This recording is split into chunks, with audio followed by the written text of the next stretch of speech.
All the second stage tanks now pressurized. Astronauts report it feels good. T-minus 15 seconds. Guidance is internal. 12, 11, 10, 9. Ignition sequence start.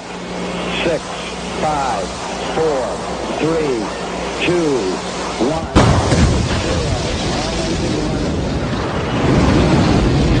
Like a furry torpedo to the jugular. This is Honey Badger Radio. Radio with Buddy.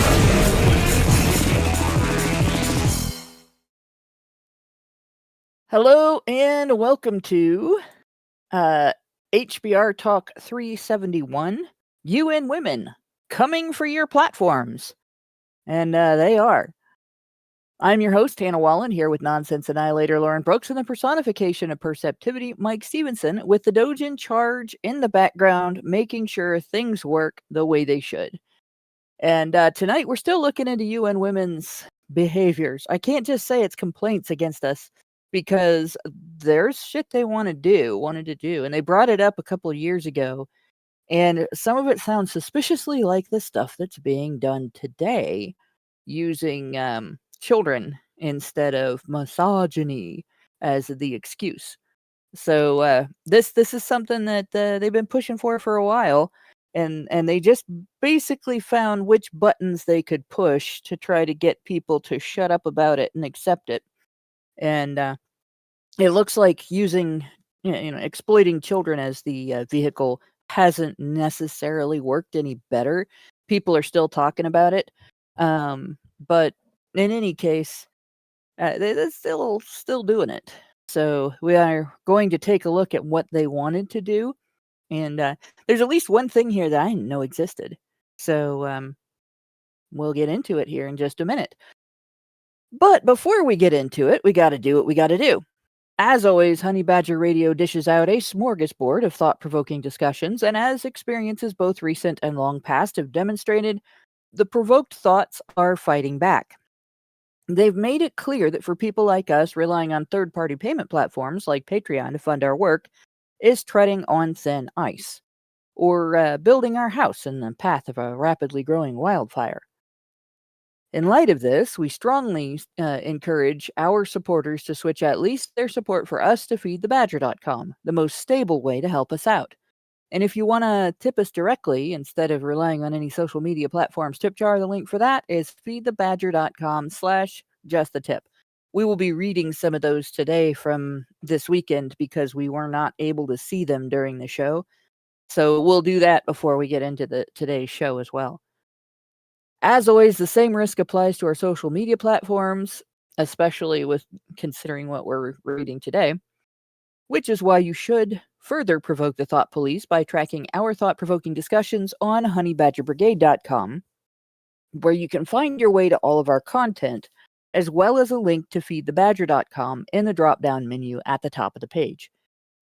And so, to look at our super chows that we got during this weekend, Zapier gave us $1,000 and a "you what, mate?"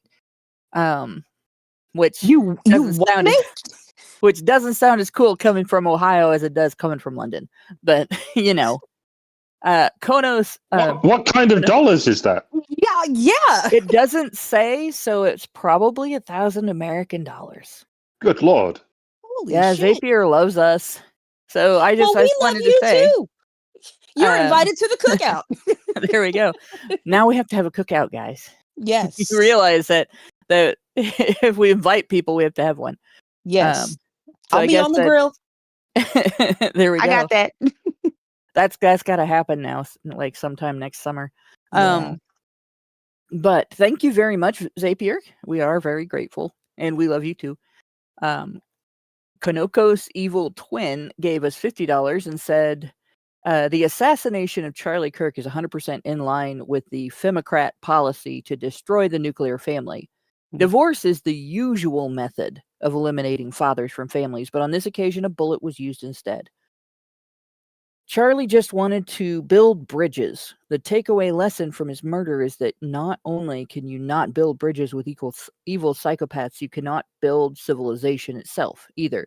There's no middle ground for compromise with evil that will see you dead merely just because of the words you say. The ice floe beckons for the hazardous hominid biowaste that we must discard. And my thinking on this is, this man was assassinated for the crime of reaching out to young men and instilling in them the ability to form convictions with strength and wisdom that they can be confident in by using logic and reason and facts instead of feelings, which is what the universities are pushing on them. He made them less easy to manipulate, lie to, and trick into voting for things that that are against their self-interest. And he made them more capable of forming strong families by choosing a partner who has those same qualities, and forming a family with that partner, and not some flippant female who might have very few trustworthy qualities. And I think that was really the reason there was a big target on his back. He was taking the ability away from the establishment to manipulate young men. Yeah. They didn't just want to take him away from his family. They wanted to take him away from their families. Well, hold on, Hannah. You need to turn down the temperature.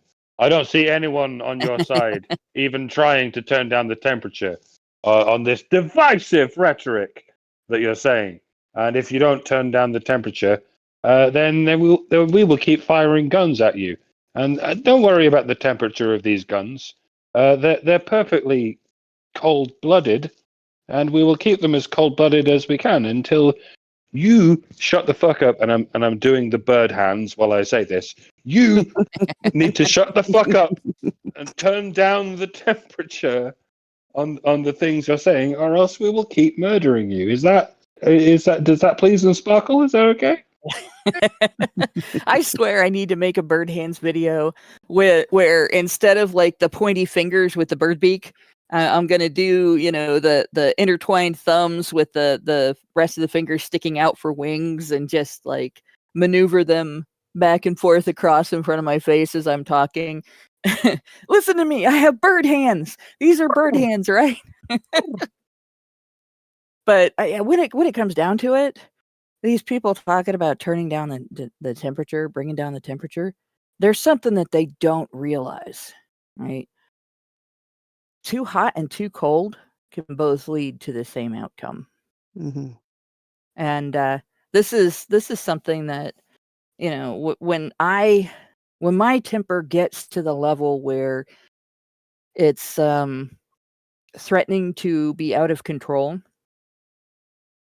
there's a thing you do with your temper in that situation, if you're smart and you understand that you're not going to bring down your internal temperature. You are going to be that angry, and it isn't going to go away. It's not something you can squish into a little compartment and say it's not there, and it's not something you can diffuse, because your anger is legitimate. It's real and solid, and the reason for it is valid. It's a valid reason to be angry, right? Mm-hmm. Somebody was wrongly murdered here, and it was done for very petty reasons that pretty much are an attack on the entire public.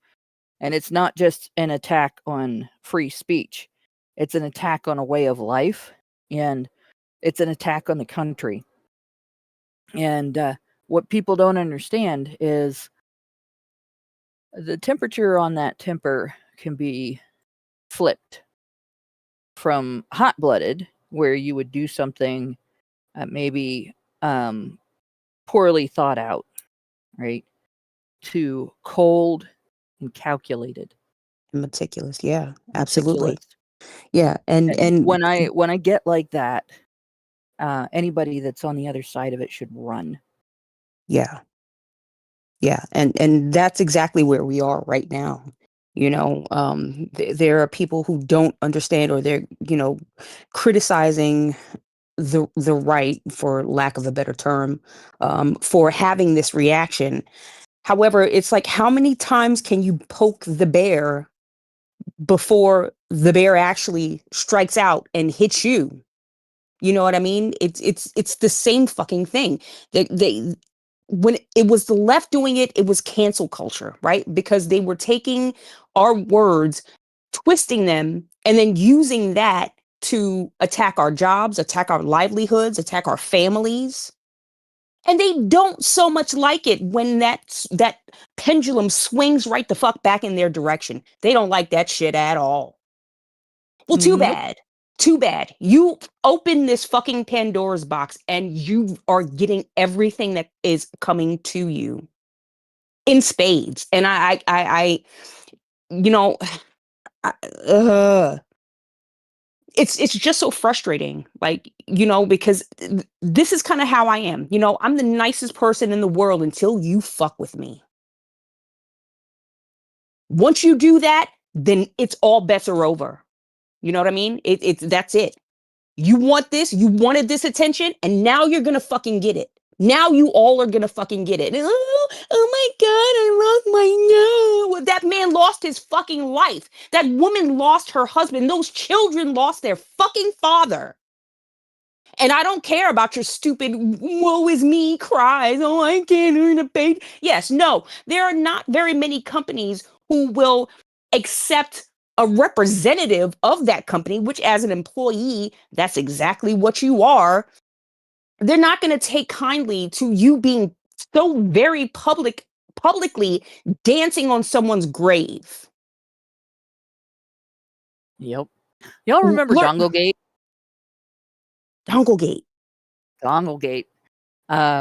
This was at, I believe, PyCon, which is for anybody that's not a total nerd. That is a convention. Someone made a joke about a dongle, Yes. and some Karen got them fired, right? Yeah. So PyCon is a convention for people who specialize in using Python, which is a programming language. And I don't know if it's still, I know programming languages sometimes become outdated as new ones come along. And so I don't know if it's still in action. But this was a rather large gathering, and there was a demonstration going on. And there were a couple of guys in the audience. And the joke was so mild. The one said the guy had a big dongle. And a dongle is anything that you attach to your computer. So your USB thumb drive, that's a dongle. If you have a device to to enhance the use of your computer, if you have a second any excess power that you're going to add to it or anything, if you're attaching it, it's a dongle. And that's all he said. That's a big dongle. And the other guy kind of giggled, and then one of them said something about I'd like to fork his code.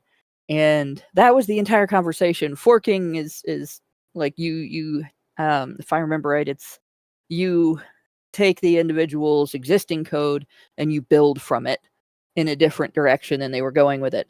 This wasn't something said on a it's still used as last time he checked. So there's probably still PyCon is probably still in existence. Yeah, and this if I remember right, it's an open source language. It's not like this was something said on a public panel in this convention. It was said in the audience, like in a private conversation between two guys, and some eavesdropping feminist heard this, and she got them cancelled, and she got them fired. This is where the leftist feminists were 10 years ago. They were getting people cancelled for telling that kind of silly joke in private in an audience. Skip to 10 years ahead, and they're getting cancelled for literally advocating murder. And everyone's going, all we did was advocate for murder. The mind boggles. There's not enough space in the mind for all this boggle. So yeah. Yeah. Mangaka92 on Rumble says Python is one of the most popular currently used. So, if I remember right, not too long ago at OSCON, which is open source convention, there was a similar, not quite the same, but a similar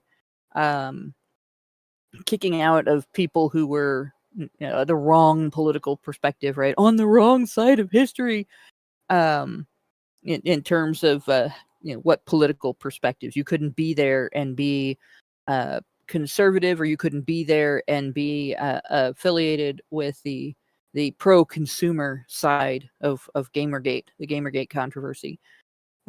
So basically, Oscon said, "Go home, gamer girl," and of course, the one that hits closest to home for us was Allison and Troop, including at least two of us on this panel were kicked out of a convention for suggesting that both sexes are equally important. Men are as human as women. And if you're going to talk about gender in terms of comics, it's only right and fair to bring both sexes into that conversation. And that was it. That was the controversial statement. Terribly controversial. That was considered harassment to get permission to speak and then to say that. Right? That was it. So in that time period, they were canceling people, destroying careers, right? Getting people fired from their jobs.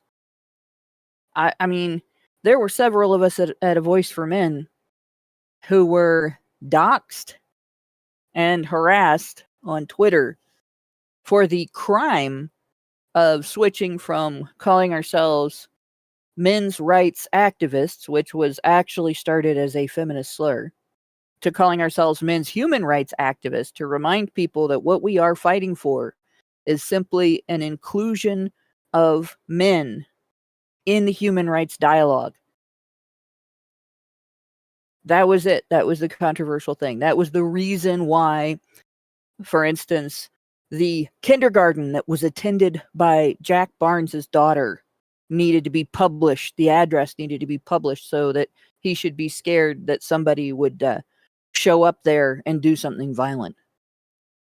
Why they needed to tell people where my parents lived. My elderly parents. That was the way that they were just a few years ago.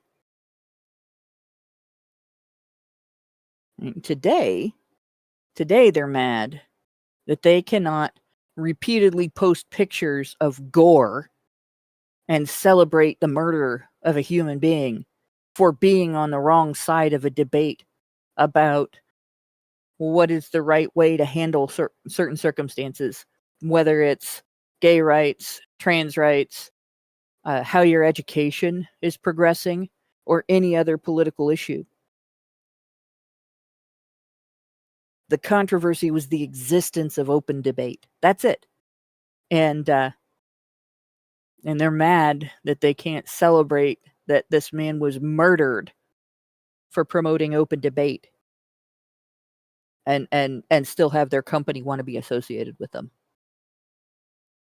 That's who we're up against. That's who's telling us to turn down the temperature. We're allowed to be mad, but you're not, is what we're being told. We're allowed to be violent, but you're not. That's what we're being told. Meredith G gave us $10 and said, there is a question out there because the rise of political violence in the 20th and 21st century seems to correlate to the destruction of men's roles in society and the failure of them to have a place in society. These lost men are easy target for radicalization, and they become weapons for the proxy violence that women fulminate. So I've sort of looked into the history of, the gay rights movement in the past. And that includes like the trans rights movement and everything. And something that I found interesting, and we did a show on this a while back. All these rights, the right to be left alone, essentially, to not be treated like a disease in society because you're a little bit different on your own alone in your home or with the consenting adult in your home, that was fought for on the backs of men. That was men and biologically male individuals that may identify as female, or men who cross-dressed and still identified as male. They were the ones that did the bulk of activism, of taking the brunt of government punishment, taking the brunt of social punishment, and physically being harmed by people throwing rocks at them, by being shot by rubber bullets, by being shot with real bullets, by being arrested and beaten up, and incarcerated, and in some parts of history by being executed for the crime of being that different, being so different that they have nothing in their lives that is done in service to women. They're the ones that fought for it, right? But the ones that have played victim the loudest are those who are biologically female: lesbians, bisexual women, and trans men. And it's just a historical fact that women co-opt men's places and men's issues. Throughout history, women have done that. Once lesbians took over, when it switched from the gay rights movement to the gay and lesbian movement, and then the LGB movement, and then LGBT, it went from being about human rights, the right to be left alone, the right to not be interfered with as long as you're not interfering with someone else, to all kinds of rights to interfere with other people with impunity, basically, without being told no. The right to erase other people's boundaries. And from there, you ended up in the education system and in the position to brainwash youth, and in the position to brainwash young people like the individual who shot Charlie Kirk. A feminist intrusion into that movement, which was not initially a feminist movement, but intersectional feminism took it over. When intersectional feminism took it over, it became what shaped that young man into an assassin. So feminism is to blame, very much to blame, for the death of Charlie Kirk. Then we have OKFS87_7 gave us $80. And well, thank you for that. Brex gave us $80 and said, I buy Mike a shirt! ! Well, thank you very much, Brex. Love you, Brex. Brex does so much for us, and he asks for nothing in return. Brex is a hero. He should be protected at all costs. And Telmnar gave us $30 and said, thanks for the bookmarks, Allison. And then gave us another $40 and thanks for the shirt, too. OKFS87_7 gave us another $50. We didn't get messages from OKFS, so I don't know if that was on purpose or an accident. And then today, Meredith G gave us $5 and said, HBR Talk 371, honey for the badger. Thanks for the thought-provoking conversation. So we are all caught up on our super chows. I also have a story that I just think is important to get out there because it is something that initially I was very annoyed when it was happening, and then but I didn't complain because I figured there might be a reason behind it. And ultimately, the reason was men were protecting me and everybody else on the jet that I flew home on. So I had a 22-hour layover. Whoa. In Chicago, which if you're gonna have a 22-hour layover in an airport, that's a good one because they have everything, right? The only thing that's not in the airport is hotels, which if you're gonna pay to stay in a hotel, take a direct flight. The expense is about the same.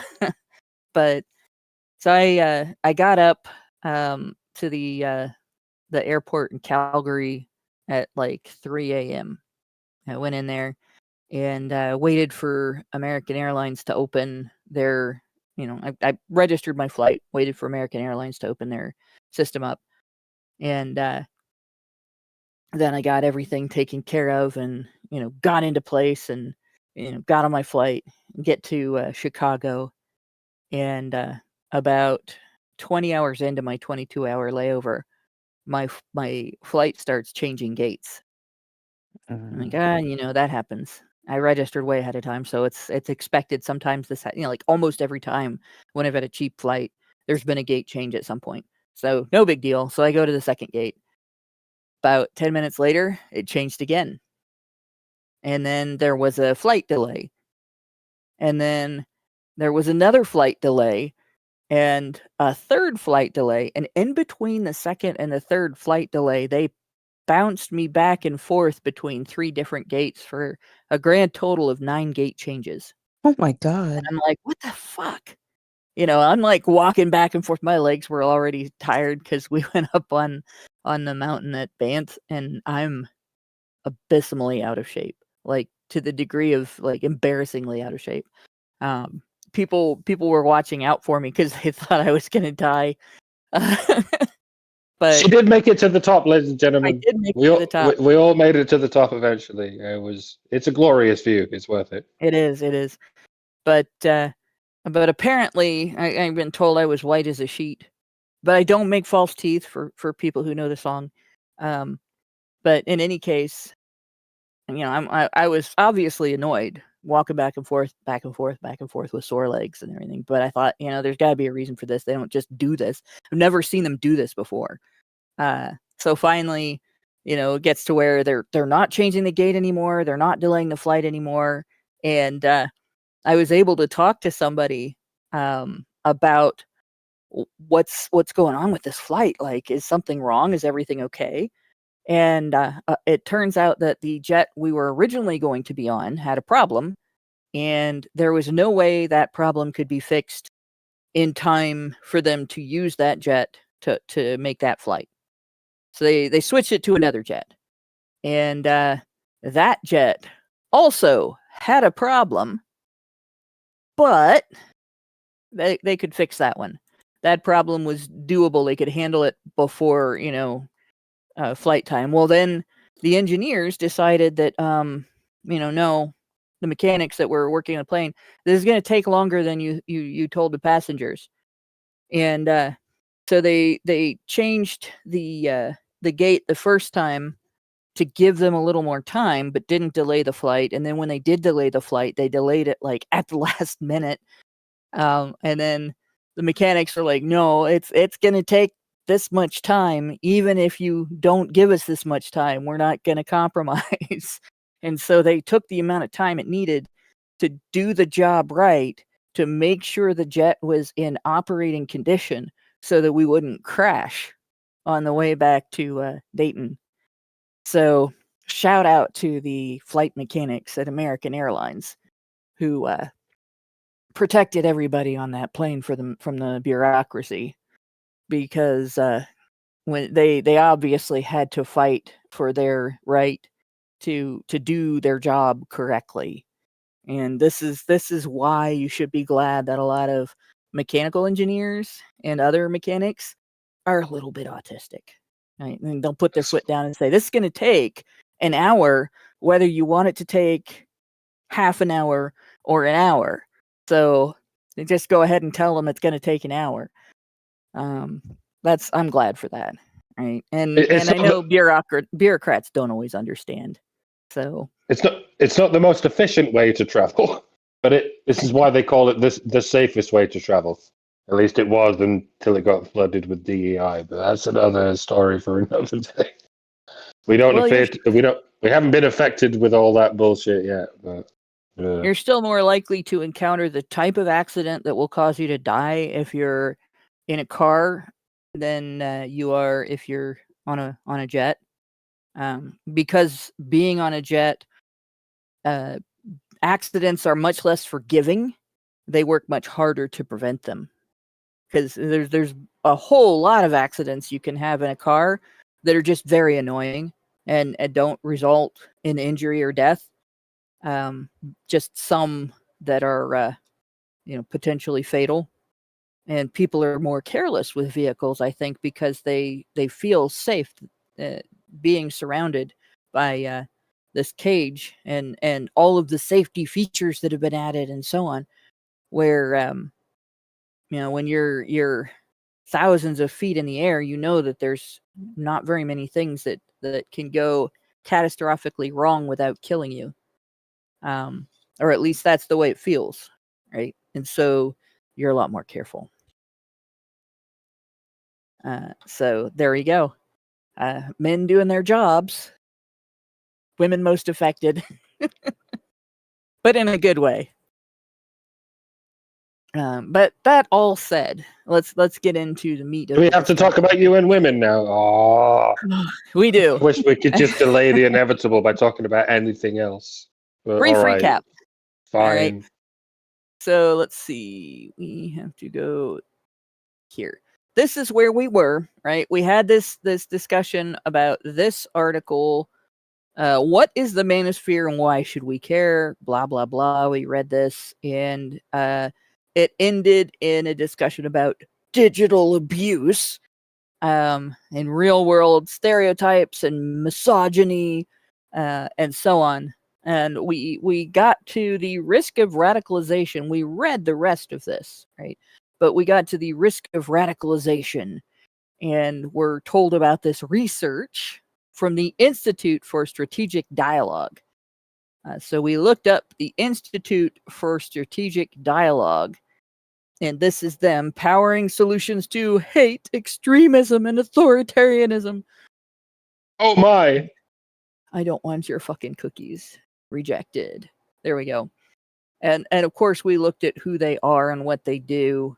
Let's see, that wasn't here, but it gave a brief explanation of who they are, and then most of the pages for what they do and how that manifests didn't lead anywhere. There were no links. So then we found the actual study and opened it up, and we read their definitions last week. How they define, or not last week, but last episode, how they define things like misogyny and online gender-based violence, which I still can't take seriously, right? Online violence. I had a conversation with a feminist during my my wait time for my first leg of my first flight, or the flight to Calgary. And in that conversation, it might have been during the layover, but in that conversation, she repeatedly inserted video and images of gore from the Charlie Kirk murder, from the Charlie Kirk assassination, into the conversation that were completely unrelated to what was under discussion. These were not, we weren't discussing Charlie Kirk. We were discussing something else. And she just invaded the conversation from outside. She wasn't tagged into it. She didn't need to be there. She kind of invited herself in and started posting that shit. Two strangers on the internet with no connection whatsoever to the conversation. Right? If we did that to feminists who were discussing some, something to do with maybe custody or child support or something like that, and just started, I don't know if there's any such gore related to them, honestly, but just started, took a woman who had been murdered, that there were images of this woman being murdered, and just started posting that gore in that chat. You can guarantee 100%, without a doubt, that would be deemed online gender-based violence, because ironically, it was targeting women. We have examples very recently of a woman being brutally murdered and a man being brutally murdered. They've been the two biggest stories in the news over the last week or so. And I guess showing either of them would be unacceptable anti-feminist nonsense. We're talking about Irina Zarutska and Charlie Kirk. And you'd think that they would present as opposing examples of violence against women and violence against men. And yet they're both being presented by the quote-unquote right. And until Charlie Kirk was murdered, I was like, the murder of Irina Zarutska is an example of the right sort of taking up the mantle that the left refused to take up.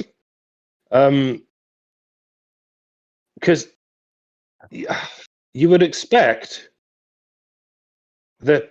Hang on, I have a write-up somewhere that I didn't get to do in the other thing. Where is it? Yeah. I'm going to be a little bit controversial here, but I feel that you need to notice how the quote-unquote online right is so ready to adopt the ostensible positions of the legacy left, as and when the legacy left neglects to adopt them.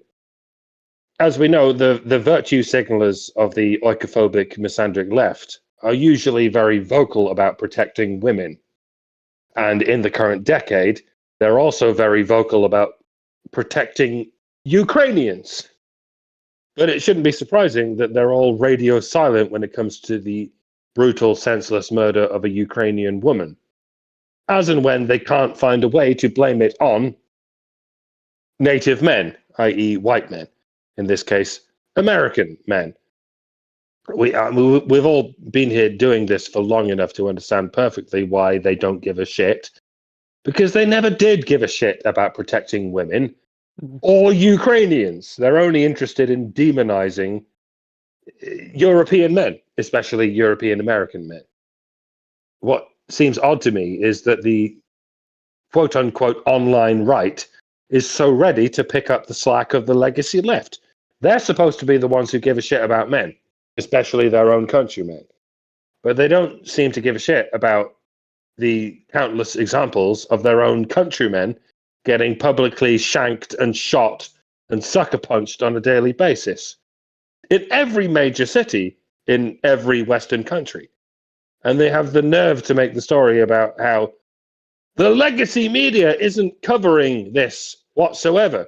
Yeah, and you never covered the stories of the exact same shit happening to men all the time, unless it's a celebrity like Charlie Kirk, and then you give a shit. And yes, I realize it's not news when it happens to men, because it happens all the time to men. It's like people taking illegal drugs or exceeding the speed limit. These are crimes that are committed all over the place, all over the time. If we made a news story about it every time it happens, it would make up 99% of the news. But that doesn't mean we shouldn't be outraged about innocent men getting killed or injured. Pardon my anus, but I think men's lives are just as important as women's lives, and we ought to be, if anything, 100 times more outraged about their lives being callously disposed of, what with it happening 100 times more often, approximately. And the fact that we're not is, to me, the story. If you think the fate of Irina Zarutska is symbolic of the decline of society because half of the country doesn't seem to give a shit, well, I have some shocking news for you. This shit happens to men all the time, and almost the entire country doesn't give a shit. And it's been this way for longer than anyone can remember. The left doesn't care about anyone or anything. We've established that. What the left claims to care about is actually what the right cares about. Women, especially photogenic women, especially Ukrainian refugees. Meanwhile, what the right claims to care about is actually what nobody cares about. Men. It's what nobody cares about except, of course, us, a handful of shadow banned space lepers on the internet. Now that the psychotic left is finally acknowledging this, a lot of them are going, well, this is what you white people can expect after 400 years of oppressing black people. And the right is responding to this by going, but she's Ukrainian! As if to insinuate that if she was American or Western European, it would somehow be a valid point for these psychos to be blaming the victim. Or at least it would be a more valid point. Sorry, but fuck you. Actually, sorry, not sorry, and fuck you. Nobody deserves to be shanked in the neck. Not even people of Northwest European descent, not even men. But yeah, we've got the left continuing to blame everything on Northwest European men, while the right is defending everyone else. It's been completely normalized for this to happen to us. For every 99 men who get brutalized, it happens to one woman, and then everyone gets outraged. And they think they're addressing the problem. You're not. This is a symptom of the problem. The complete indifference to white male lives and their disposability is the problem. You only demonstrate your compliance with this problem when you ignore all the male lives and you clutch at your pearls on the odd occasion when that callous indifference happens to affect a female life. If you want to address this problem, try addressing the other 99% of it. If you want to preserve life, see if you can briefly glance in the direction of the vast majority of lives that are being unthinkingly disposed of, dare I say, systematically and institutionally, namely your own countrymen. The left needs to stop demonizing them at every opportunity, and the right needs to at least acknowledge them. That would at least be a start. We still haven't even got to the start. Don't pretend like you give a shit about innocent lives when you can't even comprehend that men have innocent lives. Yeah. Sick of it, man. Fucking sick of it. Very much so. And as a result, like there's a lot of men who are simply choosing to walk away. And they're right to do so. I mean, when you consider it, right? Engaging in violence on someone else's behalf, even if it is the mildest form of violence, you bear hug somebody, for instance, to keep them from doing something more violent. That's risky. There's a physical risk involved.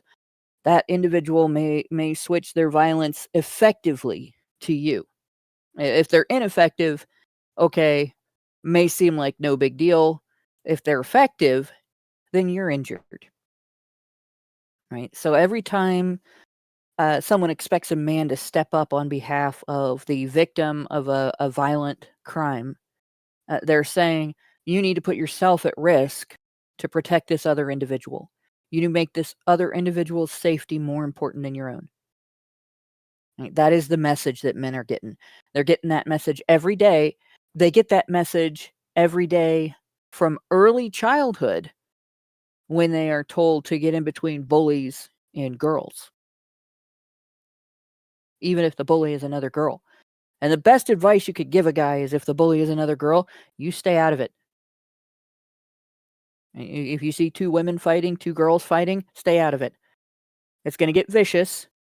There's nothing, literally nothing you can do to help that isn't going to result in some sort of splashback on you of some sort of consequence, whether it's physical or social or legal. But and even when they hear that, like you can literally say the words to these men, and it's just like natural instinct for them to just be on this. Well, no, I must protect the they're women. so brainwashed Yeah, into it. yeah. Like I said, from early childhood, Mhm. that other people's safety is more important than their own, and that Yeah. it's their job to risk their safety for other people. It's Yeah. not. It's You're not not. getting paid for that. Nope. That's a job. Security staff does that job. Bodyguards do that job. They get paid Police do that job. They get paid. Right. And it's Right? not You're even not that getting paid. it's not even that it's not your job. It's not your responsibility. And on top of which, you could end up risking your own life or jail time Yep. because you wanted to help this woman because she said she was in danger. Oh my And God, you this could be in guy the did. wrong. Yeah. Like the incidents, there's been a few incidents that have been made public online where some woman stole a man's bag, shopping bag or whatever. Like, those grocery shopping bags you can buy to reuse, Yeah. and tried to run off with it. And everybody thought because he was chasing her that he was the purse snatcher and tackled him. And there's been a couple instances where the actual bag snatcher got away. Mm. There's been instances where, the individual that was the victim of the bag snatching got injured by the people trying to protect the bag snatcher from him. And, people have been sued for this. People have been jailed for assaulting someone because of this. So yeah, if you don't understand the situation, you could actually do something wrong by trying to protect a woman. Women do commit crimes. And women do commit violent crimes. Mhm. They may not be the majority arrested for violent crimes, but when you see a violent conflict between a man and a woman, you don't know what's going on. And the best thing to do is either stay out of it or to try to talk it down to let's wait for the police and let them decide what's going on instead of you deciding what's going on and engaging in violence. And the other thing that I would say is in those circumstances, even if you take pictures or video for evidence purposes, don't put that shit on social media. No. All right. Because whoever the victim is probably doesn't want to be on social media being the victim of a crime. That is a moment of embarrassment and humiliation for a violent crime victim. It's horrible being dominated by another person and not being able to stop them from doing to you whatever it is they want to do to you or taking from you whatever it is they want to take from you. It's not just humbling, it's humiliating. Mhm. And nobody wants their most humiliating moment on social media for everybody to see that they couldn't defend themselves. So yeah, this is it's not you don't become a hero by putting that stuff on social media. You don't become a hero by jumping to conclusions about a circumstance and then acting on those without evidence. So in any case, yeah, that's real world violence, and that violence is real, right? This is an entirely different story. So where we are now, we're talking about um, what they want to do. What do they want to do about the situation? And the first thing they came out with, their introductory paragraph to this section, which I guess they didn't put the label for each section. They just they just put the section up. Let me see if I have this again. We'll just duplicate this tab. We are on, this will be page 21. But let's see if I can go. No, I don't need that. Go all the way back to the top. We don't need to view a summary. We need to view the title. The thing that I'm looking at is we talked about how they want to enable API access to platform data. So they want Facebook and X.com and Reddit and YouTube and all those different platforms to share with each other. Here is what the people on our platform are saying and doing, and here's what we are doing, what our algorithms look like, what our information coming in looks like, and so on. Right. And then we talked a little bit about how they want to, when they say apply a victim survivor-centered safety and privacy by design, like by design approach, what they're saying is you're guilty until proven innocent, and then sometimes even if proven innocent, in terms of what you have said and done on social media and its impact on the individual who is reporting you, and whether or not that impact makes you guilty of something, doing something wrong, whether there's wrongdoing involved. You're guilty unless proven innocent, and sometimes even if. Right? How they feel determines your guilt. So even if you say something or do something that is completely innocent, if someone feels harassed by it, you can still be considered guilty by that reason. And I think we've also talked in the past about how some of those platforms, back when X was Twitter, for instance, would take the exact same behavior, and it would be against terms of service if people with the wrong political outlook did it. But if people with accepted political outlooks did it, then it was okay. So feminists could call me a bitch and a cunt, and call me a gay man as a form of insult, use slurs, anti-gay slurs, all kinds of stuff in conversation, and get away with it. But if I said it was idiotic for somebody to think that somebody with the name Hannah was male, that would get reported, and I would get a 12-hour suspension for insulting the individual, or for hate. They could say, "Well, you're calling them stupid," right? So that would be basically that unequal. But if you reported the stuff they said, no wrongdoing would be found. And to a degree, trust and safety is still doing that, right? Case in point, the word retarded. Depending on which side of the political aisle you're on, you can use that word over and over again, and no wrongdoing is found. But if you use that word once on the wrong side of the political aisle, it's a suspension. So there you go. And it should always be acceptable, because retarded just means slow. And it was simply used as a euphemism after all the other euphemisms worked. The word imbecile used to be the scientifically appropriate word, and then that was overused by people calling their mates imbecile whenever they did something imbecilic, and then it got changed to moron. Moron used to be the equivalent of the word retard.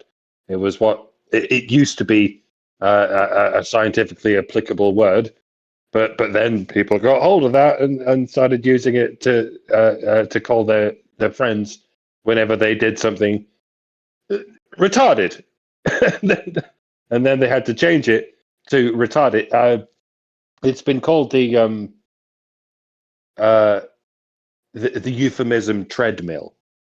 Yeah. No matter what word you use, it keeps getting overused, and then we had to use a different word, and then we had to use a different word, and no matter what word we use, it goes from politically correct to politically incorrect, and it doesn't matter what word you change it to, it keeps getting added to this fucking treadmill, and it's the same problem all swear words have. The fact that people are offended by them is why people keep using them. Mm-hmm. Because it's because it's offensive that we make jokes about it, and it covers so many of these things. People make jokes about women because we know it's naughty, because we know we're not supposed to do that. Well, and what you get when people go too far in the other direction is kind of hilarious. Like, I used to have a boss that went to Catholic school when she was growing up, And she was that kid who always got pulled to the front of the class. You're going to sit up here by the teacher's desk because you're misbehaving, right? Pretty sure she had ADD. She was very, very hyperactive, even as an adult. And like she couldn't sit still for a minute. But she wouldn't, if she didn't like something, a lot of people would say, "Oh, that's retarded." She wouldn't say that. She would say, "That's redundant." And I used to razz her about it. Like somebody would do something and she'd be like, "Oh, don't do that. That's redundant." And I would say, "No, they only did it once." And she'd be like, "Shut up. Shut up." That word doesn't mean what you think it means. Yeah. Well, I mean, she knows what it means. She just couldn't say retarded because it was programmed out of her in school. They probably rapped her on the knuckles with a stick repeatedly, a yardstick repeatedly for saying stuff like that. So, you have this, she had another word she used for it. Everybody knew she meant retarded. Right. Mm-hmm. And then there's the other end of it. In the industry, because I'm a direct support professional right now. I've been a direct support professional for 11 years. We work with intellectually disabled adults. We do not work with retarded people. We don't call them that because not everybody who has an intellectual disability is retarded. I have an IQ on paper, at least. And this has a range. All right. The lowest score I've ever gotten on an informal test has been 145. The official score I was given in a medical setting was 165. At one point, when we thought I had a physical disability caused by a car accident, and I started the process of going for disability very grudgingly, their first rejection, they sent me to a psychiatrist. And the psychiatrist said that my IQ was off his chart. He didn't have a number for it, which his numbers went at least up to 200. And so different days I might have different results, but I'm sticking with 165 because that's what my doctor found. Right? I have an intellectual disability. I am autistic. If I see something happen, like a crime, and I want to tell the police what happened, and they want to take me in and have me sit with an artist to draw a picture of the face of the person who did it, I can't do that. Right? I won't be able to tell them what shape the eyes were, or whether the nose is wide enough or not, whether they were smiling or frowning, whether they, like, I can tell you if they sounded angry, I can tell you if their words were angry, but unless their facial expression was exaggerated, I won't remember it. If you tell me your name, 5 minutes later, I won't remember that either. And I'll struggle for it for weeks. Right? If you give me a puzzle to work on, and then the building catches on fire, you better drag my ass out of there because I'm not going to notice. But even though I might not notice that fire alarm going off, if there's a beep in the background from something else, it will drive me fucking nuts. Like a smoke alarm? Oh, God. I hate smoke alarms. I absolutely... And they go off. So at my work, in some of the houses, like they're owned by an organization. So there's instead of an individual like us being able to just go in and change the batteries, you have to report it to maintenance that the battery has died and the fire alarm or the smoke alarm is going off. And of course, that's not an emergency. They will come in during the day. So if it starts going off at 10 o'clock at night and I come in at 11:30, it's going to continue to do that every so many seconds throughout the entire night while I'm there. And there's not a single room you can go into where you can't hear it. So, like, I can handle that. I don't like it. I really don't like it. So I'm not as bad off as some people. This kind of thing can really interfere with an individual sometimes, but it will help prevent me from being as effective in any kind of like problem solving, because every time I hear that, I lose track of my thoughts. Right. So intellectual disability covers a much broader spectrum of things that happen to people. If you have attention deficit disorder, you are on the intellectual disability spectrum.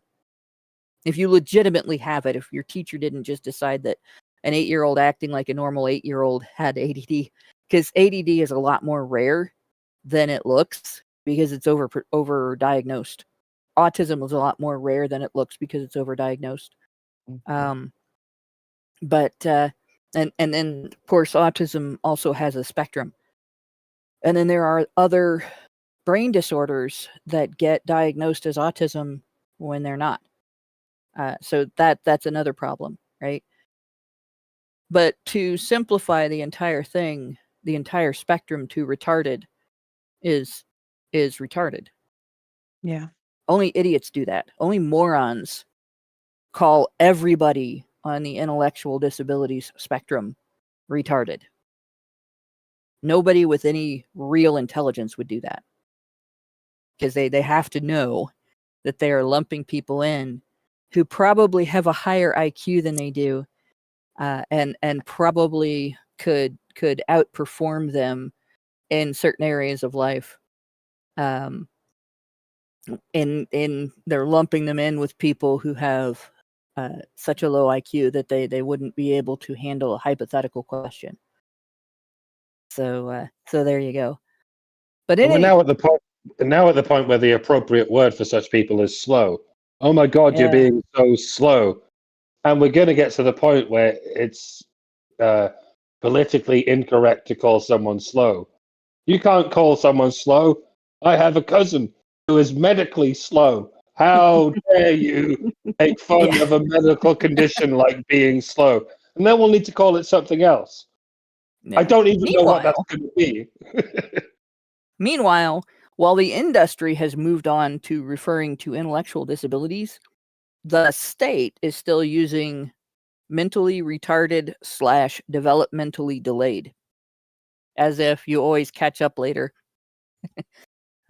So it's kind of, and they may never change that, right?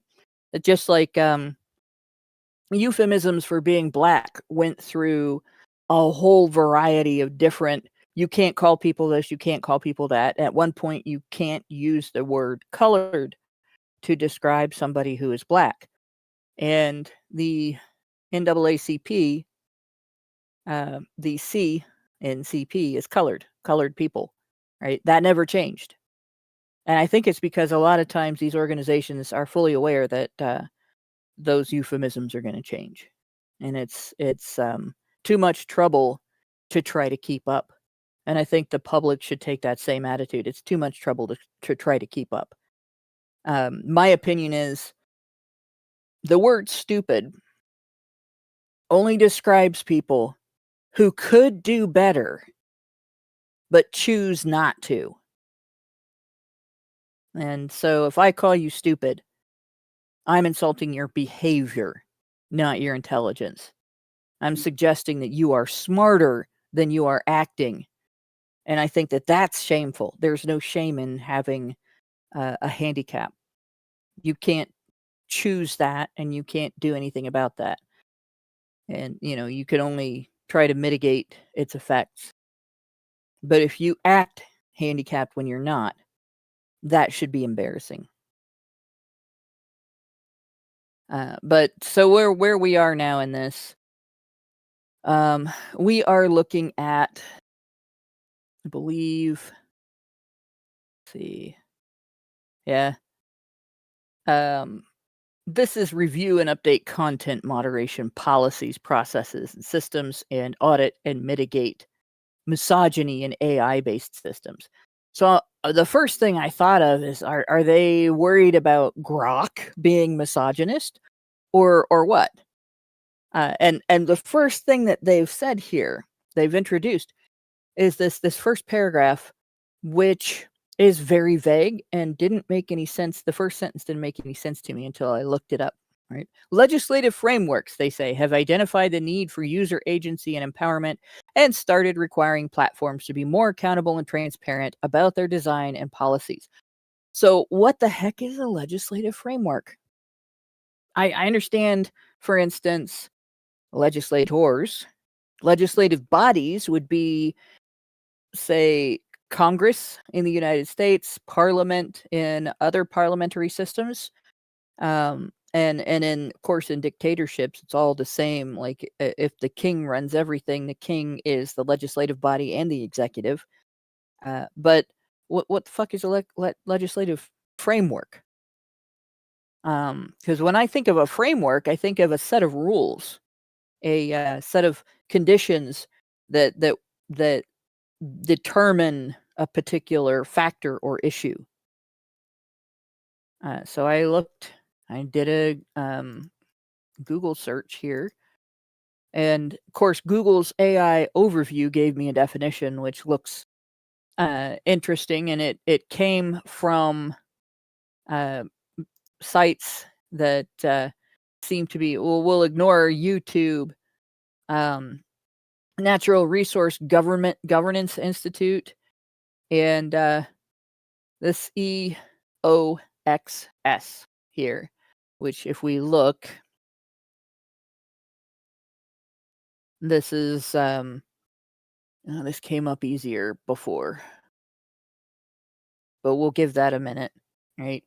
A legislative framework is a comprehensive system of laws, regulation, and legal principles that governs a specific area or issue within a country, state, or organization. So it's not the legislative body, it's the body and the existing laws, the existing regulations, and the principles on which they are acting.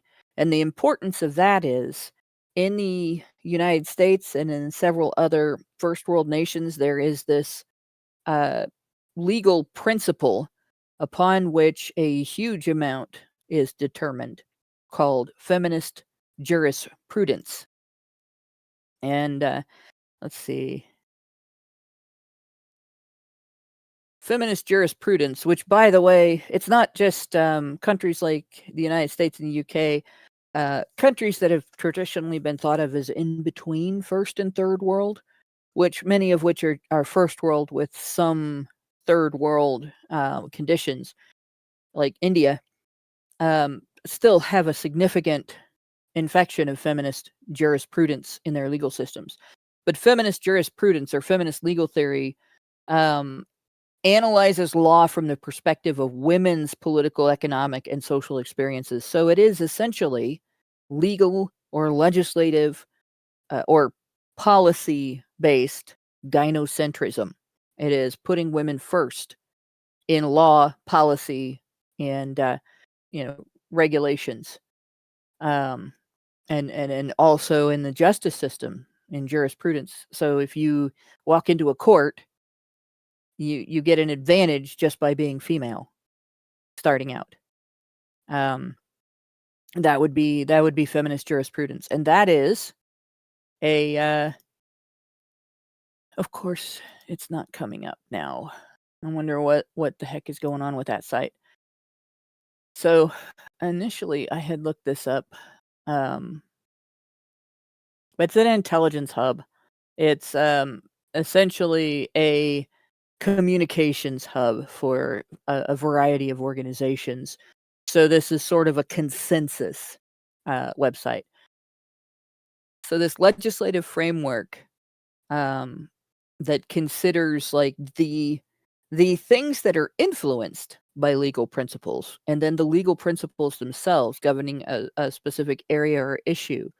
It works as a blueprint. So when they say legislative frameworks have identified, what they are saying is the blueprint we are currently using, which is to say our current gynocentric blueprint. So the interpretation of this, as I'm reading it, is modern feminist jurisprudence-based systems have identified the need for user agency and empowerment, started requiring platforms to be more accountable and transparent in their design and policies. User agency in this context then would mean women's ability to control who can talk to them and how they can be spoken to. That is essentially what this is about. And then the first thing it mentions, Australia's Online Safety Act 2021, which refers to basic online safety expectations, which require platforms to put in place clear and readily identifiable mechanisms that enable users to report and make complaints about content, as well as terms of use, policies, and procedures. So this is essentially what they are saying here is, modern feminist jurisprudence requires that, we impose upon various social media websites, an obligation to give women tools to silence other people if women don't like what those other people are saying. That's essentially what UN Women has asked for. So if you happen to be an anti-feminist, or if you happen to be a men's rights activist, or both, because I'm both, and there's quite a bit of overlap there in motivation, then they want the right to tell you to shut the fuck up. They want the right to get you suspended for your political opinions. So the first thing they mention, harassment manager developed by Google's Jigsaw. So I didn't know I never heard of this Jigsaw thing, right? Harassment manager, it says, is an open source code base for web application that allows users to document and manage abuse targeted at them on social media. Starting with X, who partnered on the project. Now, I haven't heard of this. I've been using X since it was Twitter. In fact, I was using Twitter since 2009, and I never heard of this system. Nobody came to me and said, hey, you can use our harassment manager. Twitter is partnered with it. So apparently, if they're doing this, they're not making it user controlled. And essentially, this is intended to allow users to keep track of abuse targeting them on social media. The tool intends to help users identify and document harmful posts, mute or block perpetrators of harassment, and hide harassing replies to their own tweets. Now, X does some of that, right?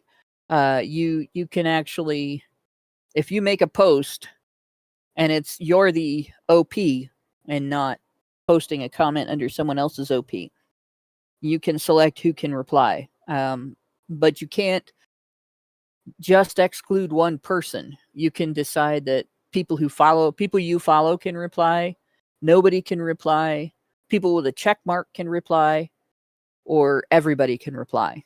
You don't get everybody except for @takes down MRAs can reply, right? For instance, or God, I can't think of her name. The one that we used to, every time she replied, we would post a picture of Gladys from Bewitched. But Ellie Ellison? no, she was this is crazy lady on Twitter that for the longest time she was Oh, she had mice. she was obsessed with Deborah Pawnee.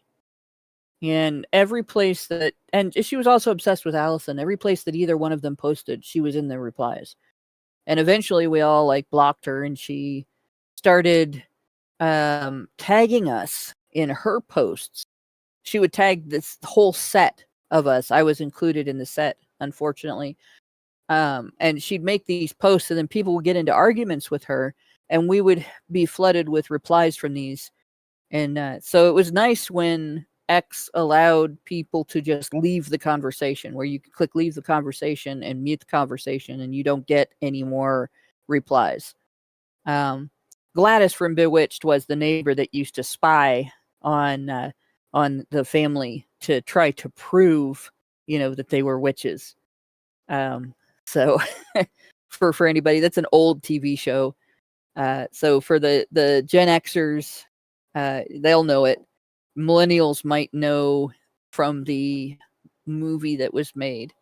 But Zoomers are gonna have no clue who I'm talking about. If you look up Bewitched, it was just an old TV show from, I think, the 60s. So anyway, and the lead actress on that show, by the way, did an episode of The Twilight Zone with Charles Bronson, where she played a Russian soldier and he played an American soldier or a British soldier or something.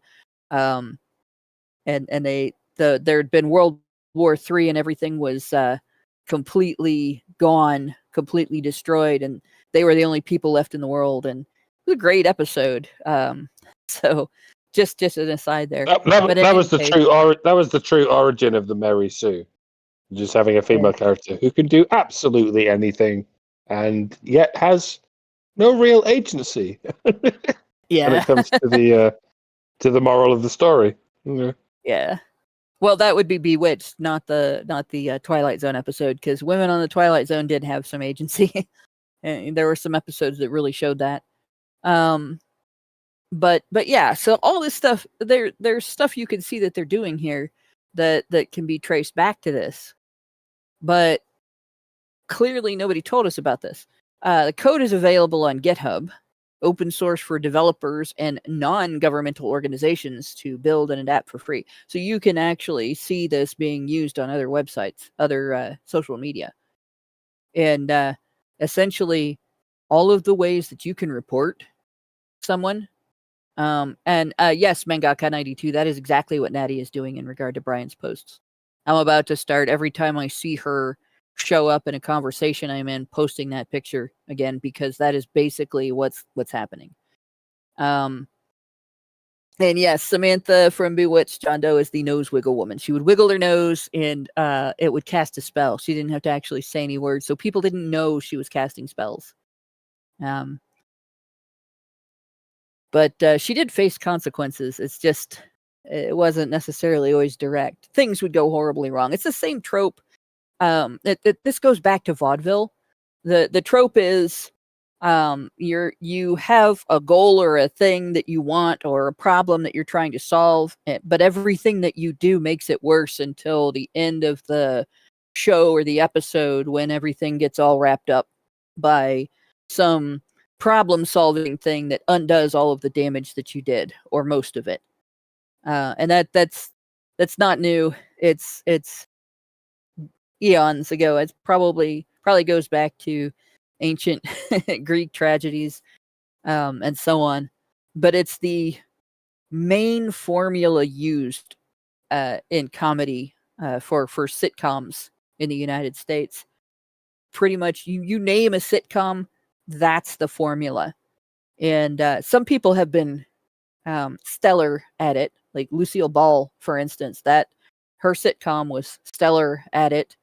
That's So Raven was stellar at it. Friends was stellar at it. Seinfeld, stellar at it. They're just different, and those sitcoms stood out because of that. But very different. Like there's a lot of sitcoms that they don't do the work, and so it doesn't stand out, but they still skate by because that trope is always entertaining, even when it's done poorly. So it's an easy bet, basically. In any case, back to this. What we're seeing here basically is this coordinated attack on the ability of people to argue on social media, to hash out ideas in a thought-provoking and a method that hones ideas down to what are wise choices, good ideas, as opposed to poor choices or bad ideas. There you go, Night Motorcyclist. Married with Children stood out because it was stellar at this as well. And yeah, every man can relate to Al Bundy. Not every woman can relate to the women in the show, though. Some of us relate more to Al Bundy than any of the women in that show. But we all know those women in real life. In any case, so we're seeing a coordinated attack on your ability as a man to defend yourself against, say, a feminist comes out and says all men are bad because 97 or 99%, they give different numbers, of violent crime is male perpetrated, and they'll give you conviction statistics or crime reporting statistics from, like, they don't count all the crimes that are reported. They count all the crimes that the police acted on in crime report statistics. So the crimes that the police then made a case file for. And it'll say, well, 99% of those or 97% of those are male perpetrated. Well, the big problem with that is when you do the math on what percentage of the population, the adult male population, is represented by perpetration of violent crimes as determined by those crime reports. So essentially the idea that crime, if we took all those reports as valid and then also supposed that crime is underreported by a certain percent and then added that percent in and said this many violent crimes occurred according to the math that I just described, less than 1% of the population, something like 0.3% of the adult male population, or at least the male population that can be charged as an adult for committing such a crime, is actually accounted for by perpetrators or potential perpetrators of violent crimes. So the other 99.7% is represented by the number of people who have never committed a violent crime. And if you argue that, and a feminist is offended because she was a violent crime victim, she can report you for harassing her. And I know this because I've been in that argument, and I had a feminist using her claim to be a rape victim and have had an experience as a rape victim. Her allegations against the general male public and her allegations against the police that they don't do anything about this problem, that men don't care about this problem, that rape is prevalent and most men are rapists because such a percentage of rape is perpetrated by men and so on. When I pointed out my experiences in which the police do everything they can for you, but they do need evidence to prove that the crime was committed. Right? That was considered harassment. Just saying that I had a different experience with being victimized and how the police and the people around me have responded to it. That was considered harassment of this woman. And I was suspended for 12 hours for saying that's not what happened in my case. And providing statistics that demonstrate that the majority of men are not perpetrators. And that it is unfair to call all men potential rapists when less than 3% of the population, or less than 0.3% of the population, is represented by all violent crime perpetration. That's harassment. Right?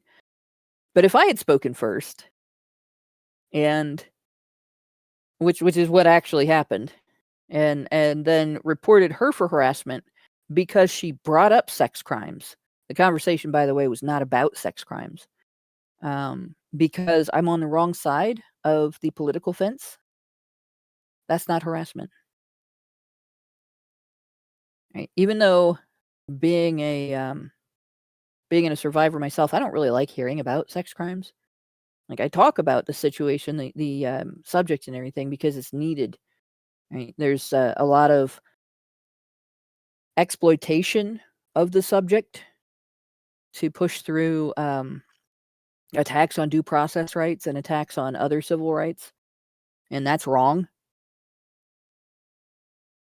But and it has to be talked about, otherwise it'll just happen, and it'll be too late after the fact to undo that stuff. It's a lot harder to undo bad laws than it is to stop them from being passed in the first place. But yeah. So this is their idea of testing a tool for gender-based violence. All these different platforms based on feminist jurisprudence as a legal principle that governs this area and or issue. All these different platforms are obligated to give women the ability to shut you up when they make negative stereotype characterizations of men as a population, because women's feelings might be hurt if you prove them wrong. You guys still there? Yeah. Sorry, I'm eating while I listen. Okay. So here's how they plan on doing this. The first thing is, again, enhancing cross-platform cooperation. Platforms, they say, should recognize that what occurs on other platforms may make its way to their own service and vice versa. This is not only true of TVEC, which is technology something. Is it like this is they use TFOGBV to say technology facilitated online gender-based violence. So this is probably technological violence and then some other bullshit. But also of the actors and tactics of online gender-based violence. Online harassment campaigns targeting an individual may be coordinated on one platform with the content or URLs to this content cross-posted to other platforms where the targeted users may or may not have accounts. So an example of what they're talking about, well-known example, this happened years ago and consequences have never been the same. There was this kid, 11 years old, that was a fan of a local, I don't even know what kind of music the guy played, but some people on 4chan decided that this musician was a pedo, and they decided they were going to prove it by demonstrating how many of his fans were underage, which is really kind of stupid because most musicians have underage fans. People start enjoying music when they're very young, and they really get excited about music in like junior high and high school and start wanting to go to concerts and stuff like that. And of course, at those ages, you want to be involved in what your kids are doing. So smart parents do not send their children to any type of concert, musical concert or performance without an adult chaperone, because crazy things happen at concerts. But of course, yeah, this doesn't always pan out for local musicians, and so this young lady, young girl, 11-year-old Jessie Slaughter, was a fan of this local musician, and she would go to all of his concerts that she could go to, and got a picture taken with him and put it on her social media, and 4chan found it and used it to smear the guy, and she responded that there was no such relationship happening, that she was just a fan. That's silly. Cut it out. Pretty tame stuff on the outset. The individuals that were in this conversation decided to start trolling her as a result of this, right? And it escalated when she made a YouTube video calling them out for the trolling and the idiocy, and she acted like an 11-year-old girl. So she made a bunch of empty threats and got graphic with her descriptions of violence and basically stupid shit that kids do at the playground. Like you might tell somebody you're going to rip their head off. She threatened to throw to get a Glock and blow their brains out. I think she used the phrase "brain slushy," and that set off. Trolls are trolls. That set off the trolls, so they went ballistic, and they doxed her And they went through a process of everything from vandalizing and destroying her social media to sending things to her house, calling her home phone. The family actually had to send her someplace else for a time. Like it really was over the top. And the thing that made it worse was when they started doing this, her father got on her YouTube account and made a video lecturing them with a bunch of empty threats. And some of those became, these are memes that, again, Gen X will know these memes. Millennials will probably know these memes. Zoomers probably never heard of consequences will never be the same, which is one of the things he said. He threatened to send the cyber police after them, which, everybody knows didn't exist. And so on. Like there were a bunch of things that came out of that. And that set them off even more. But the reality is the parents just didn't recognize that you shouldn't let your kid be on the internet unsupervised. Your 11-year-old should not be making unsupervised YouTube videos, and honestly shouldn't be putting his or her face out there on YouTube, because there are not just trolls, there's also predators and so on. And it escalated into something absolutely ridiculous. And I think it impacted her life pretty heavily. Right? That is something that has, happened throughout the history of the internet. As long as there's been a World Wide Web, and as long as there's been discussion forums, that kind of thing has happened. And I guess you could call swatting an outcropping of that. But in any case, so that's a real issue. It's not denying that that's an issue. What I am suggesting is this is not a good way to handle it, right? For one thing, not everybody involved in that harassment campaign was from the U.S. Right? That's there. A site like 4chan has traffic from every English-speaking country in the world, and so it's not like you can call the cops and report to them that someone in Australia is harassing you if you're from some state in the U.S., right? We all know that. And so you don't poke a hornet's nest like that. But if something like that happens, you can hold the people in your own country accountable. The singer in question, which people have said the name in the comments and everything, I'm not going to go that far.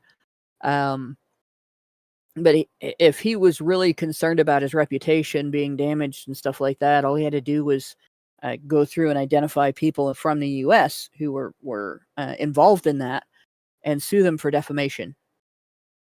If there was really something going on that put him in danger. Otherwise, the best thing to do in a circumstance like that is to ignore it, and it goes away. They're not going to do it if it's not fun. Like, they can say anything they want, and if nothing comes of it, if they don't get any kind of feed back from you, like a narcissistic feed, because most trolls are a little narcissistic, that doesn't work for them, and they quit. They go somewhere else. They look for that feed somewhere else. What do they want instead? Platforms should develop and operate exchange channels between relevant teams, including safety and content moderation teams like Trust and Safety, to proactively share information about cross-platform harassment, such as perpetrators using multiple accounts, including where relevant user reports of multi-platform harassment. So, for instance, during the Gamergate controversy, some websites banned the hashtag and any conversation about the consumer revolt. You couldn't talk about it. You couldn't post information about it. And you couldn't post memes about it. So it was kind of limited to Twitter at the time. You didn't really see, there was a little bit on YouTube. There's a little bit maybe taking place on Facebook. I think 4chan completely banned it, which is funny because that used to be the place to go to discuss things that you couldn't discuss anywhere else. There were other platforms that banned it as well. But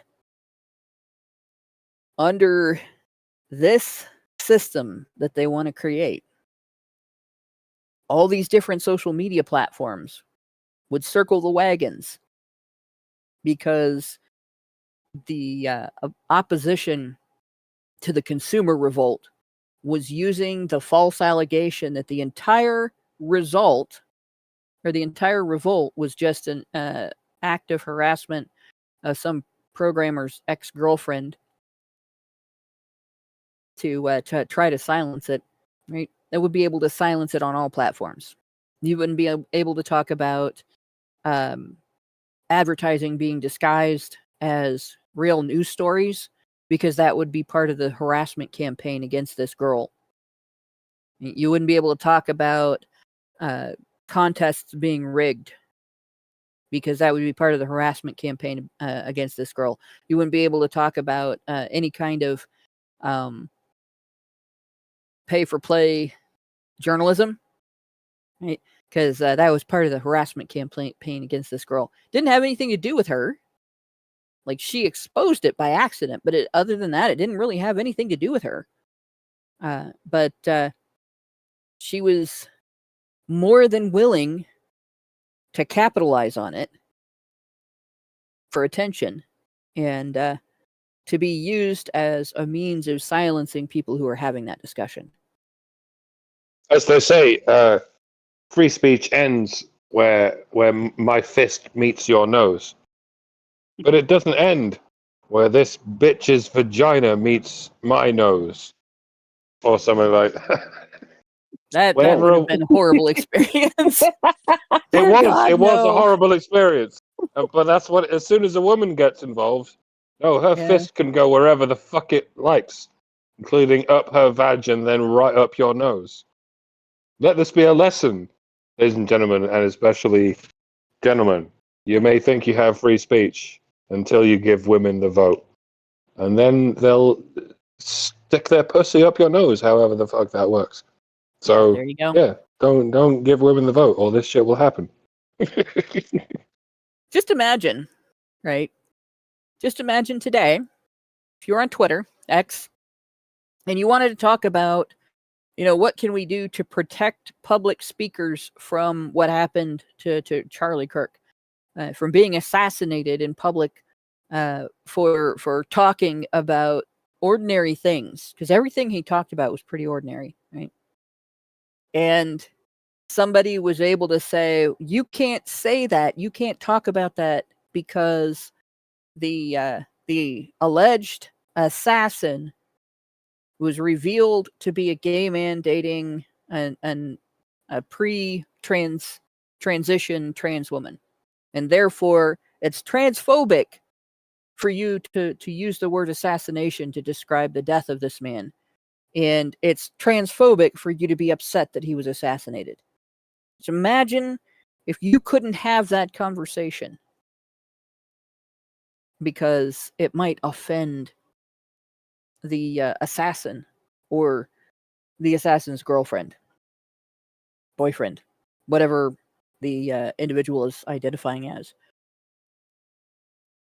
That would be about as rational and logical as saying that you can't discuss the idea that you should be told an ad is an ad and not be told that it is a legit news story, right? Because you're offending some chick that was accused of sleeping with journalists to get favorable coverage for her work. It doesn't even matter if she really did it or not. It's not related. None of that is related. And it doesn't make that subject off limits. It shouldn't make that subject off limits. but that's the equivalent that they want. So what they want, platforms need to develop interoperable reporting mechanisms. You should be able to report to a inter-platform government, basically, that governs Facebook and X and Reddit and YouTube, any other social media platform, right, should be able to report to that inter-platform government that somebody harassed you on platform A, and that individual should be affected on platforms B, C, D, E, F, G, all the way through the alphabet.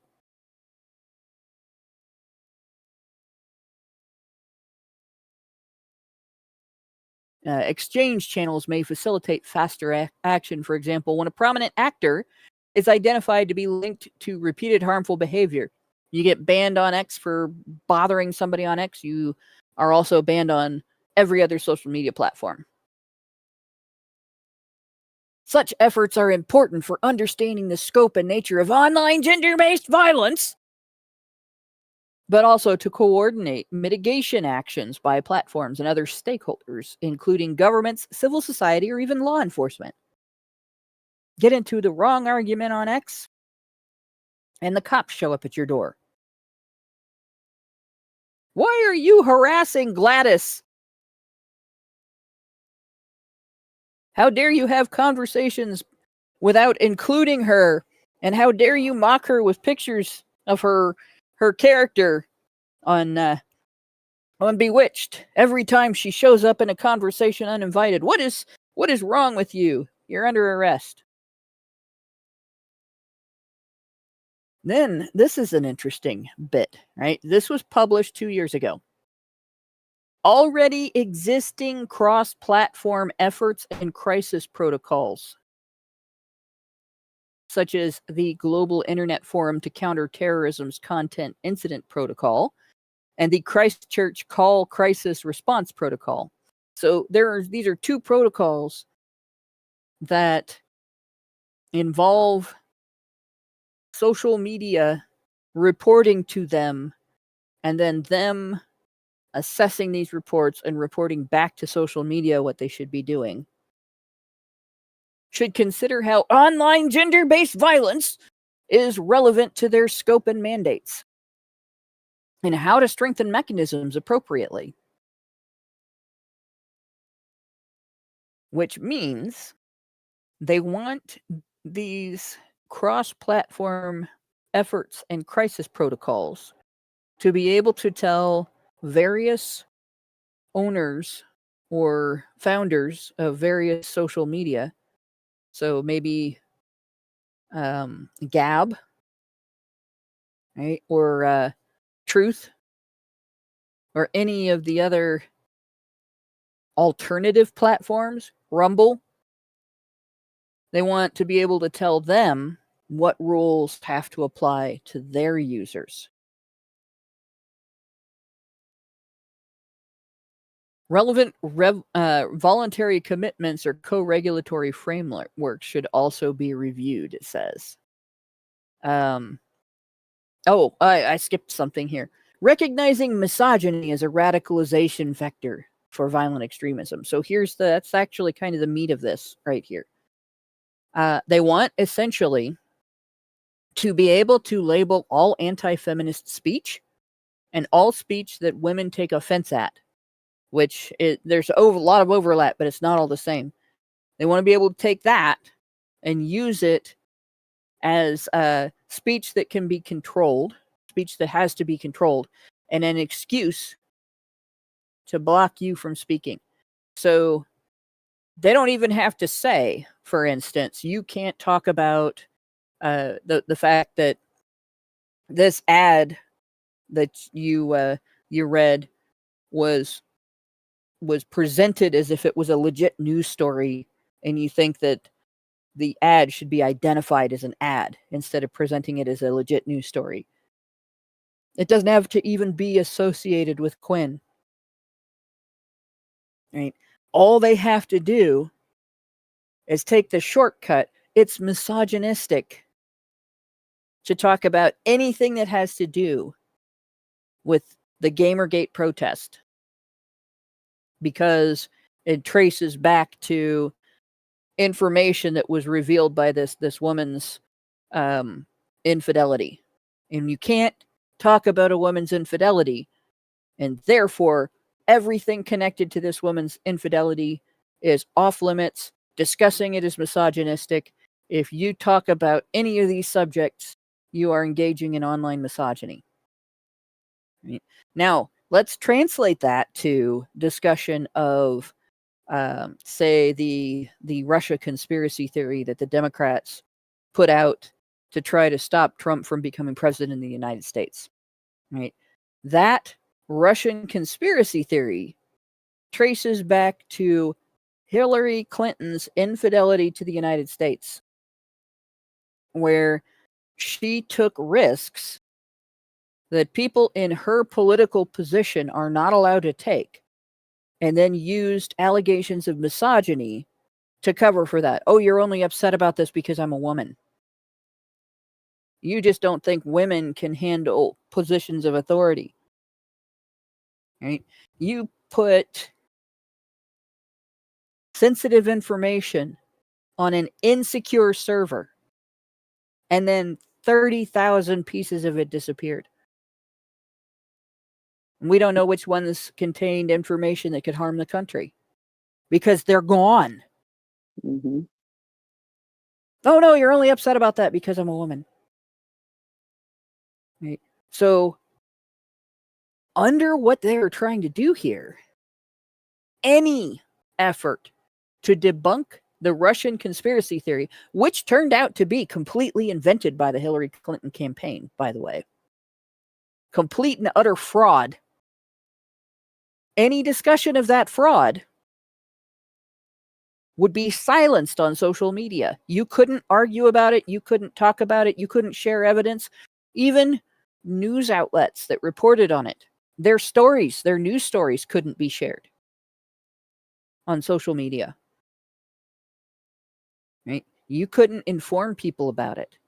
Your vote could not be informed by that information because misogyny.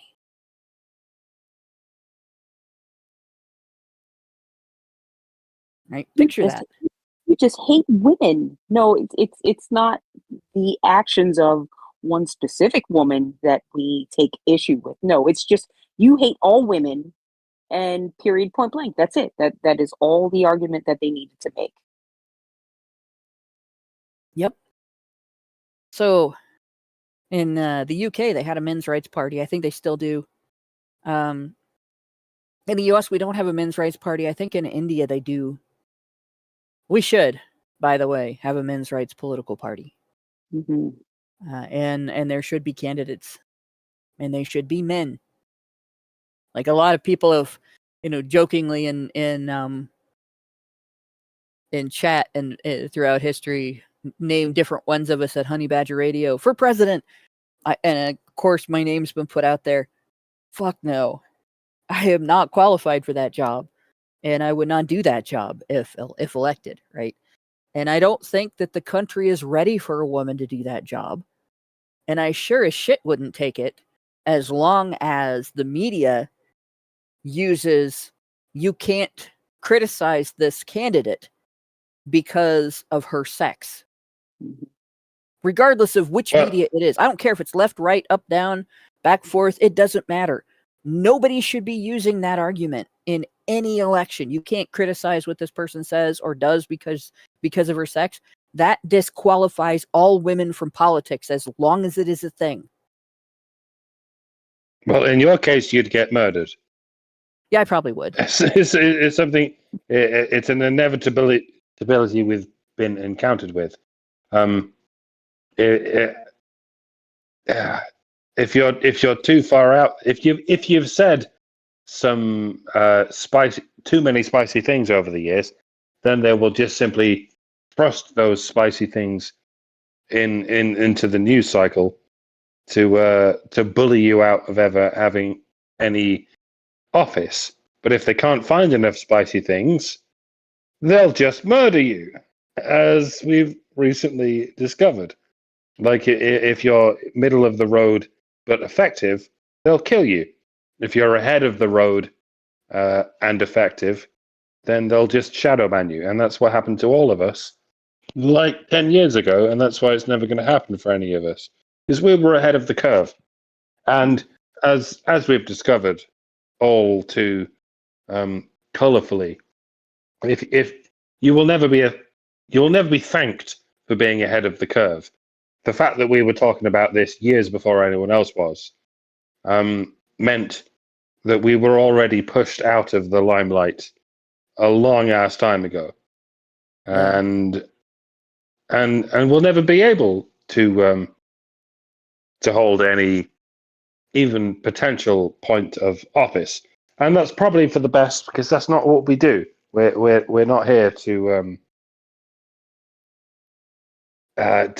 dive into that shark's nest, and we'll never be able to, and that's why we stay here in our space leopard colony, trying to convince other people to look outside the box, and we've suffered the consequences for doing that for a long time, and we're going to keep doing it. Convincing people to get outside the box they live in, where actually the problem is this degradation of the relationship between men and women.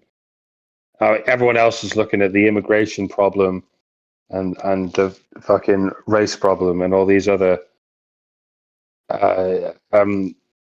leaves of the poison ivy that have spawned from the initial problem. And it's going to be lifetimes before anyone beyond our little space leopard colony can realize that all of this has spawned from the degradation of the relationship between men and women. Because of the problems that have been spawned from that, the race problems, the trans problems, the immigration problems, everyone's looking towards those issues because they're so easily fixed. It's easy to fix the immigration problem. Just send them back. It's remarkably easy to send them back. We can't send the women back. Yeah, the women problem is so much deeper and so much more difficult because we can't just send the women back. We have to deprogram the women. And that's really difficult. And that's why we faced these difficulties over the last 10 years or so. Because we're addressing the seeds of the problem, not the leaves. I know that's the metaphor I keep using, but it's true. And that's, we're planting trees under which the shade of which we will never sit under, as the Greek proverb goes. And so, we'll never get in positions of power. We'll never have statues built of us. In fact, we're going to disappear into history, despite having inspired people to do what they're doing now. Even the Charlie Kirks of the world, the people actually facing death, they're here because of. Wait, this sounds really convoluted, but yeah, they're here because the likes of us were here 10 years ago. The people who appeared 5 years ago to address the leaves of the poison ivy are in far greater danger and have far much more to gain and far much more to lose than we did, having appeared 10 years ago addressing the seeds of the problem. And the seeds of the problem are the degradation of the relationship between men and women. It's going to take a long time for even the prominent voices of the so-called right to even begin to understand why they're even here in the first place, why we have these racial problems and these immigration problems and these trans problems. It's all because of, well, not even feminism. It's because of what came before feminism? Dare I say, romantic chivalry? It hasn't been around for the last century. It's been around for the last millennium. Yeah. It goes back far further back into history than most people can even comprehend. And so, it might take another 1,000 years to really fix this. And, so don't worry about it, folks. We're all going to be long dead before any of this is fixed. But carry on doing your shit with your bad self. You're not going to get statues. You're not going to get books written about you or Hollywood movies written about you. We're here to just chip away slowly at this problem. And we're not in it for the glory. We're in it for the we're in it for the long haul. We're in it. Yeah. I mean, I would say this to anyone who feels like, this is just a fool's errand, what we're doing here. 10 years ago, maybe longer than that, but I would estimate about 10 years ago, nobody gave a shit. The feminists did not give a shit about us because they knew they could just ignore us and, oh, well, nobody's paying attention to these people. The fact that they are reacting so viscerally to what we are saying and the things that we're doing speaks volumes as far as I'm concerned. Because if they didn't understand that we were a direct threat to their narrative, they would just keep silent. But they're not. They are making their own little feminist manifestos, right? And no, they are directly attacking us as people, as human beings, just living on this earth and having an opinion. They can't kill all of us. They can't Charlie Kirk all of us. They probably wish that they could, but for what it's worth right now, we are the thorn in their fucking side. And I would like everyone who is listening to this to come away with that type of energy. There's times when I feel like, man, we've been at this for how long, and it seems like such slow momentum. But when you see articles and you see things like the Department of Homeland Security directly labeling this group as a terrorist, is that what they call this, terrorist or a domestic threat? Yeah, we have we've been put on a number of academic lists and one non-academic list, and then also we've been maligned by the SPLC. Yeah, I would wear that as a badge of fucking pride. Yeah, you can't cancel all of us. You can't throw us all in the fucking bin of history. It's not going to happen. They assassinated Charlie Kirk. Well, what the hell do you think that that's going to do? It's only going to spawn. There's 10 more Charlie Kirks just spawned overnight. I saw a video of children in high school kids standing up to their administration, basically standing for Charlie Kirk and against any kind of teacher in their classrooms, in their schools, who would, mock his death. I'm telling you, it's unfortunate that it had to happen this way, but there's a real change happening here. And I think more people are going to wake up. I think it's harder to wake up from the feminist nightmare, but what we're looking at is a generation of up and coming truth seekers And as long as you have that kind of energy and we keep putting out this messages and pointing to the actual real facts, I think there can be nothing but a bigger um, swath of individuals saying, hey, you know what? That makes sense. It doesn't sound like hate. It sounds like actual truth. And I've seen this happen in my own lifetime. So yeah, no, maybe these people are telling the truth.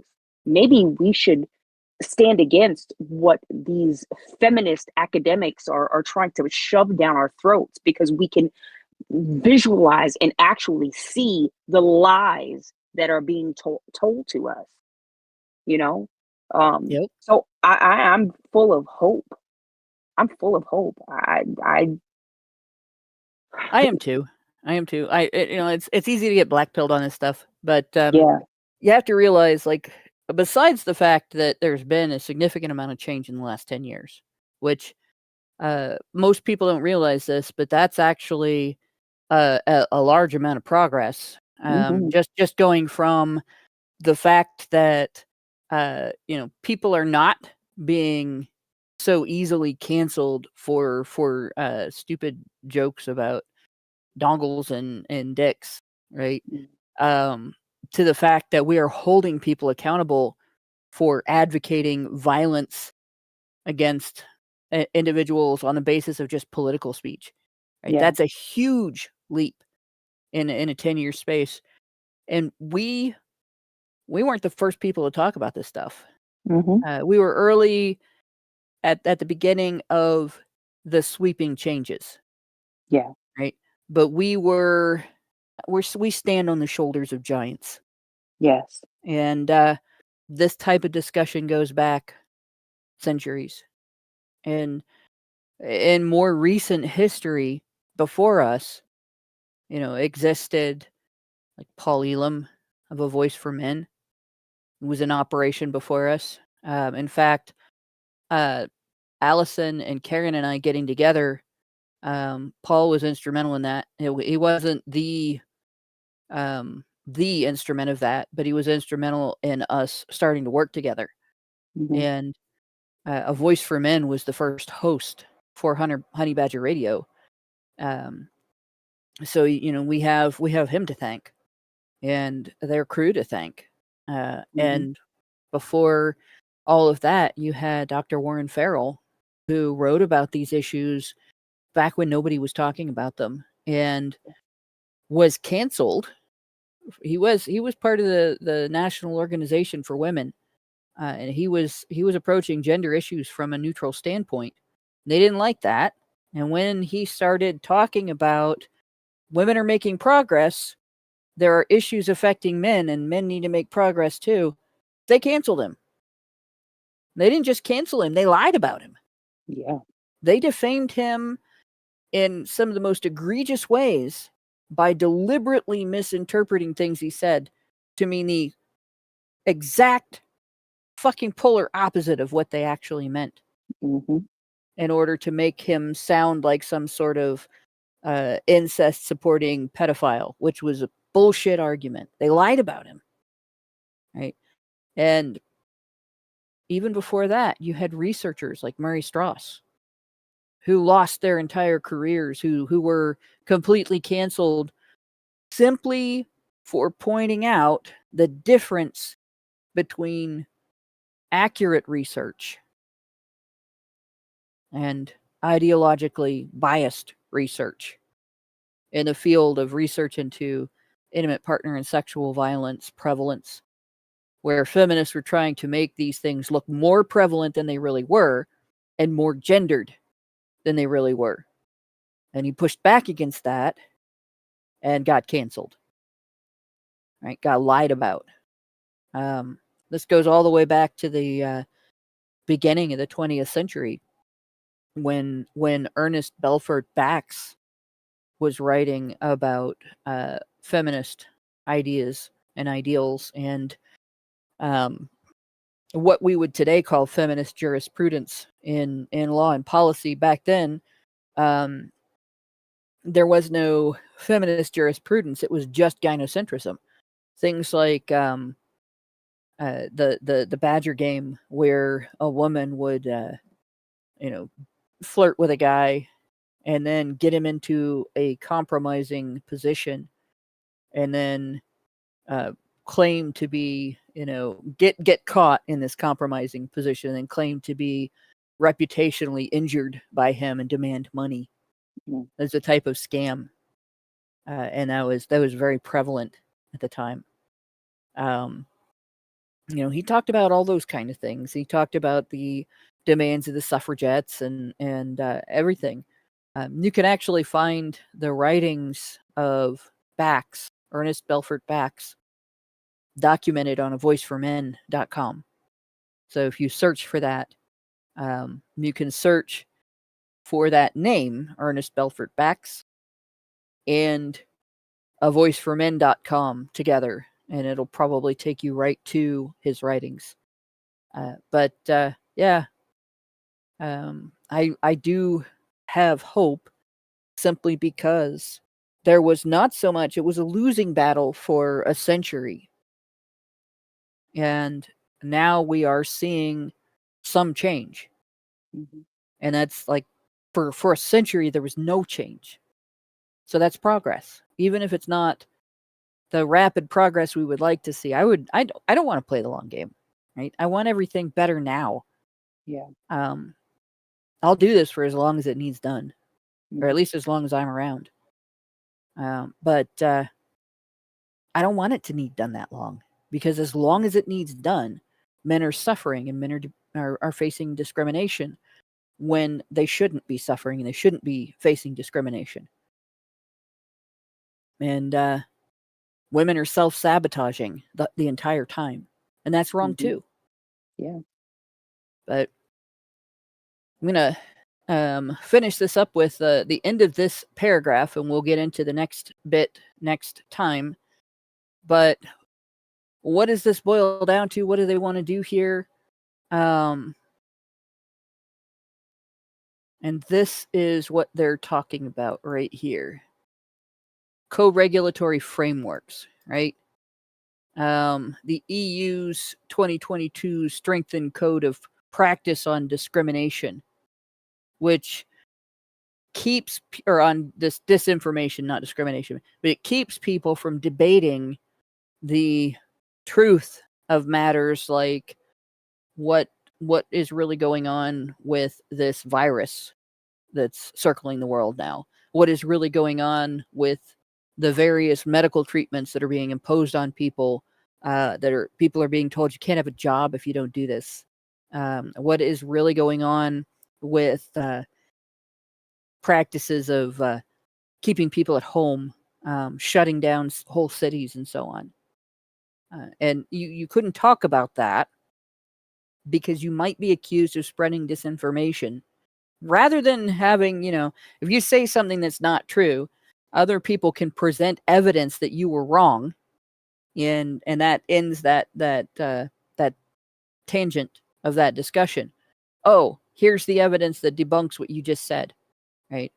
No, instead, the government comes in, and maybe you get arrested for saying the thing that you said, right? Rather than people being able to debate the validity of what you said.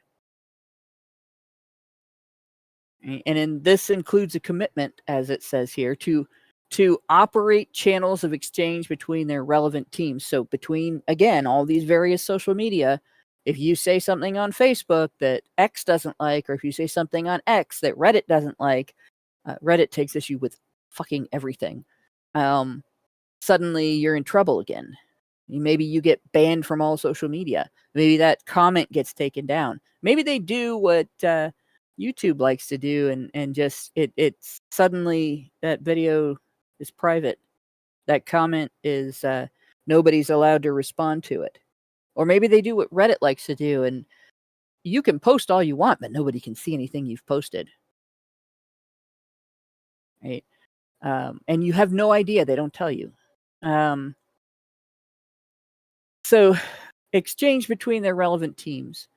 Share information about cross-platform influence operations. They don't want you persuading anyone else to agree that maybe men are human, and maybe all these gynocentric laws and policies are being used as a chisel to chip away at civil rights by throwing men under the bus. Maybe you can't talk about that.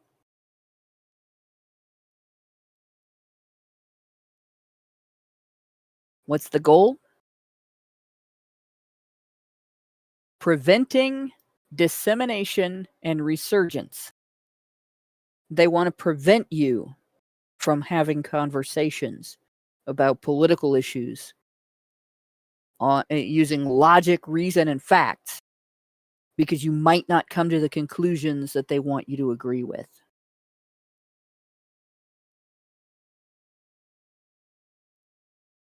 Committed channels could extend to incidents of gendered or sexualized harassment campaigns. Again, like the so-called harassment campaign against Hillary Clinton for her infidelity to the United States. Right? You can't debunk the Russian conspiracy theory because that's misogynistic. It's about Hillary. You can't inform your vote on the fact that the Democrat Party bald-faced lied to you because that's misogynistic. It traces back to Hillary. Why do they want to do that? Such an effort could be seen as beneficial to compliance with the EU's DSA, under which platforms are required to assess and mitigate systemic risk related to online gender-based violence. What are they really trying to get rid of? Systemic risk that the political establishment cannot control how the electorate votes. Mm-hmm. I want to picture what the world would be like if Kamala Harris was president right now. Oh, God. I don't need nightmares. We'd be in thermonuclear war with Russia, and if anyone protested against it, they'd be called not only misogynistic, but racist. And that would be our future forever, because there'd be millions of illegal immigrants in the country who would forever be voting for Kamala Harris and descendants. God knows who that would even be. But yeah, I don't think Trump is a saint by any means. I don't even think he's flawless in any way. But for God's sake, folks, just for a moment, look through a pinhole camera at what the world would be like if Kamala Harris was president, or if Hillary Clinton had been president from 2016 through to 2024. I mean, at this point, Kamala Harris would be president. The world you would have right now would be the world we have in the UK right now, where there's just no escape from the communist revolution. So, yeah, fucking take the piss out of Trump all you like, but the alternative would have been infinitely worse. And I mean infinitely, because it would go on forever. It would be the Big Brother future. The Big Brother future that Europe is experiencing right now. Please let me in. Please let me in. Please don't let me leave this continent. I don't want to go home. I don't want to ever go home. Please let me stay. Not in Canada. Fucking Canada sucks just as much.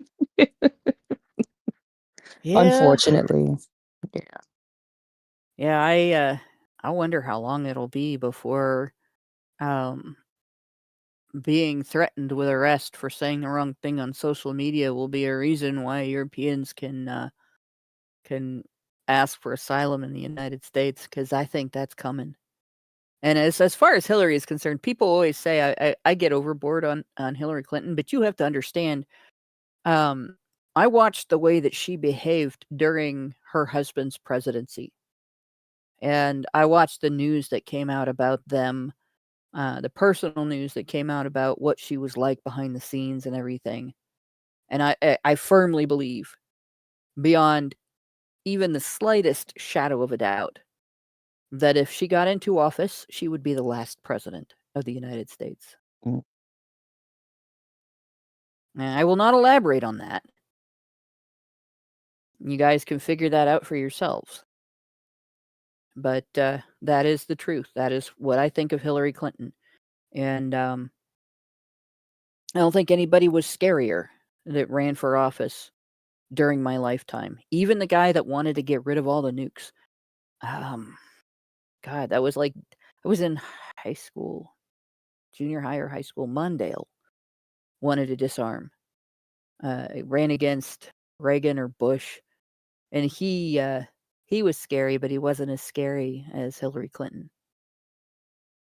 So, and that's not about misogyny. That's about the kind of person she is. Yeah. If she was a man, she would be just as scary. Minus the fact that, at least as a man, we could criticize her without having people say, you only say that because she's a woman. Like, that's the only difference. All of her ideas would be just as scary. But as a candidate, she's scarier as a woman because she can use allegations of misogyny to try to shut down criticism. And yeah, Mondale was made a joke. They wouldn't have been able to do that if he was female. Right? Dukakis was eliminated because of sexual misconduct. They wouldn't have been able to do that if he was a female. Right? Various other candidates that the establishment didn't like were eliminated. I was not a Mondale fan personally. I thought that was a scary idea of being the first to disarm. I think that that's not a good way to achieve peace. I agree with both Kennedy and Reagan on the idea that being able to eliminate your opponent puts you in a position to argue for peace that being unable to defend yourself doesn't. Mm-hmm. But in any case, that's essentially my take on the candidates throughout the last, I guess, 30 years. Really, I'm 53. Been eligible to vote since 1992, and like even prior to that, I guess 40 years. I've been alert and aware of politics for the last 40 years. Ever since I started paying attention during the Reagan administration. And yeah, out of everybody, the scariest was Hillary Clinton. Even Kamala Harris was not as scary as Hillary Clinton. Harris was a puppet. I don't think Yeah. Clinton was. Yeah, no, Kamala was toothless. Yeah. Hillary just had this cult-like, if I can use that word, backing that I just never understood. I think it was like, all the women who were looking for some sort of revenge. And it always bothered me that, these people who are, all right, feminists, supported her even after Bill Clinton got caught with Monica Lewinsky, right? And she stayed with him. You would think that feminists would be like, oh, what are you doing? You got to leave that one. Man, he ain't no good. Nope. They stood right by her side, even after she stayed. And it's like, wait a minute, how does that align with any of your mantra, right? Like, you're independent, you could be an independent single woman, and you can do it all, and blah, blah. You don't need no man, but she stayed with him. And we all know why. You don't leave a fucking former or sitting president as their wife, because that gives you have access to that power, and that's what she used throughout after he was out of office. That's what she used to gain the position that she had. moving forward. And I'm glad that people saw through that and saw her for what she was. When she laughed at Gaddafi's death, she danced on his grave. And some people who were aware and awake and actually paying attention saw that and saw her for the demonish ghoul that she is. But for the Democratic Party was still had such a stronghold, and well, the rest is history, right? And Yeah. so is she and her presidential hopes. Well, Bye. if all you're interested in is growing your own personal wealth, then a president who went from, what was it, 15 million to 250 million Yeah, in you kind of in wonder. his tenure as president, you're like, oh yeah, you can go off to Epstein's Island and fuck 1 million underage girls. I don't give a fuck because I want 250 million every 8 years. Yeah. They're probably billionaires by now. What we're being disclosed as their public wealth is probably a fraction of what's going on.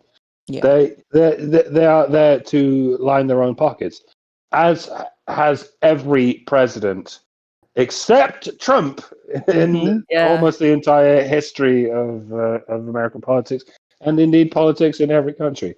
This is the Yeah. problem with democracy. Trump lost many during the presidency both times. Yeah, it's He's one of donating. the only presidents to have lost money in his time in office. Yeah. I mean, has there And has there been another president that renounced his salary? there's only been 4. George Washington was one. There were 2 others, and then there was Trump. Yeah. This is why it's important to let rich people run for office. People who can't be bought. Yeah. This for everything these fucking socialists say about the billionaires are the problem. We should let the billionaires be in charge. People who don't stand to gain any wealth from having $100,000 a year wage because they don't give a shit about it. We want people in office who don't give a shit about the wages they can get or even the blood money they can get because they're already rich. Trump was already a billionaire when he entered office. He didn't need any more money. And this is why we need kings. Because kings are already so rich that they cannot be bought. And this is why monarchism is better than democracy. And I know this is going to rub a lot of Americans the wrong way, so I'll stop talking. It's kind of like saying shit with corn in it is better than shit with rice in it. Yeah. It's still government. Yeah. It's still a form of government.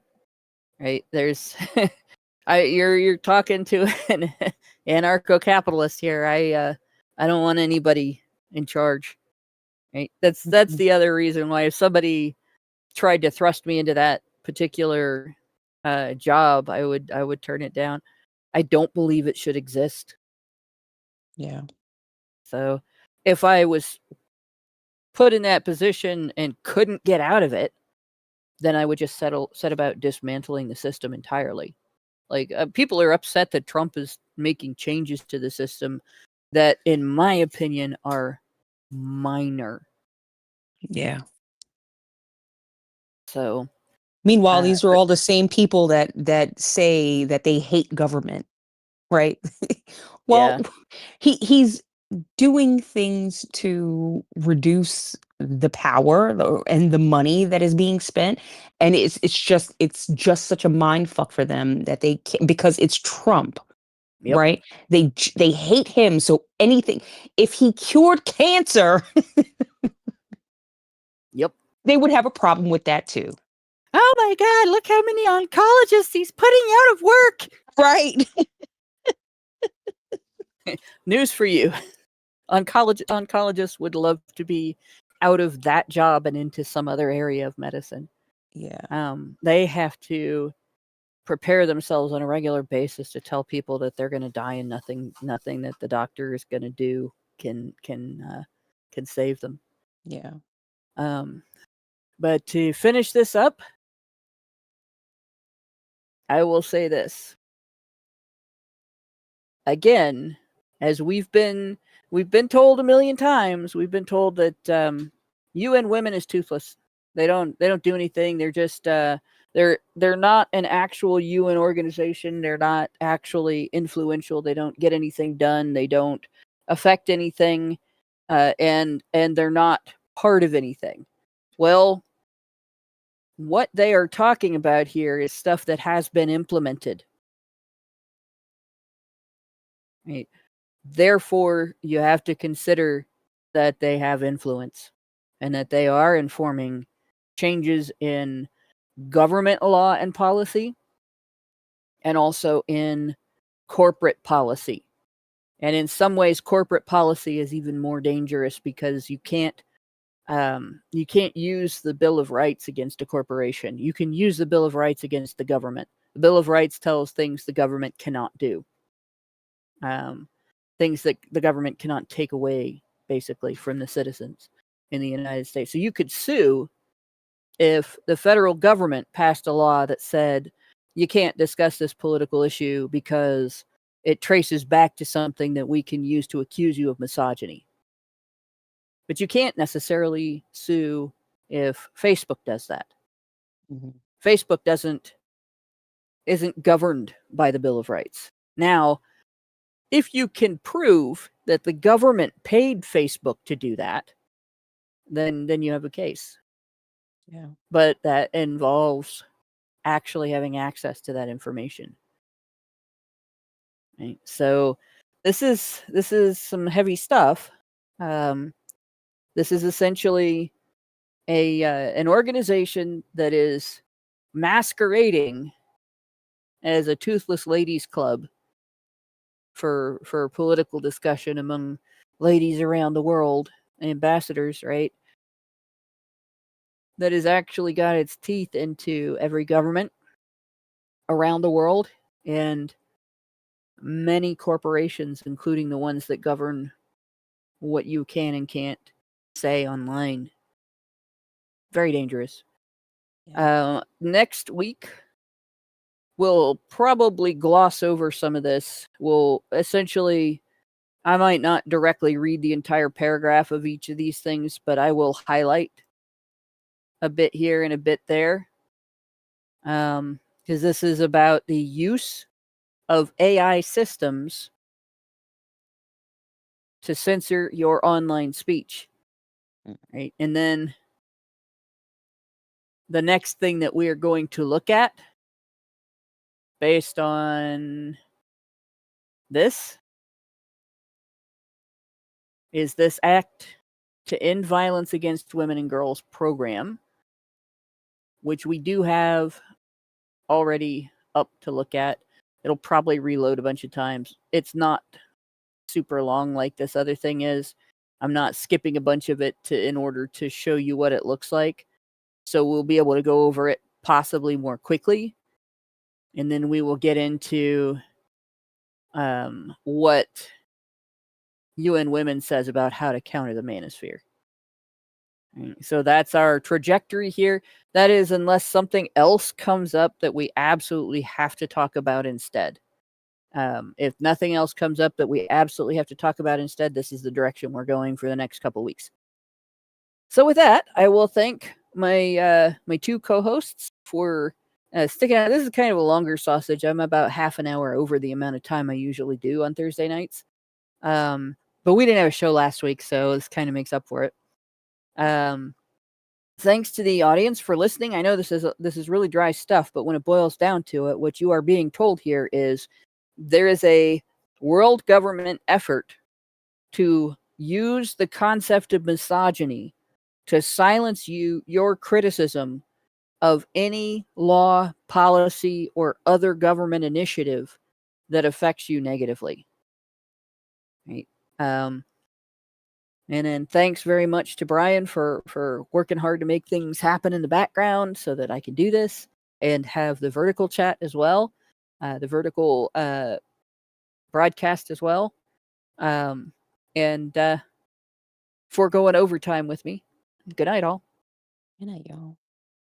Men's right activists are machines, dude. Okay? They are literal machines. They are talking point machines. They are impossible to fucking deal with, especially if you have like a couple dudes who have good memory on top of that too.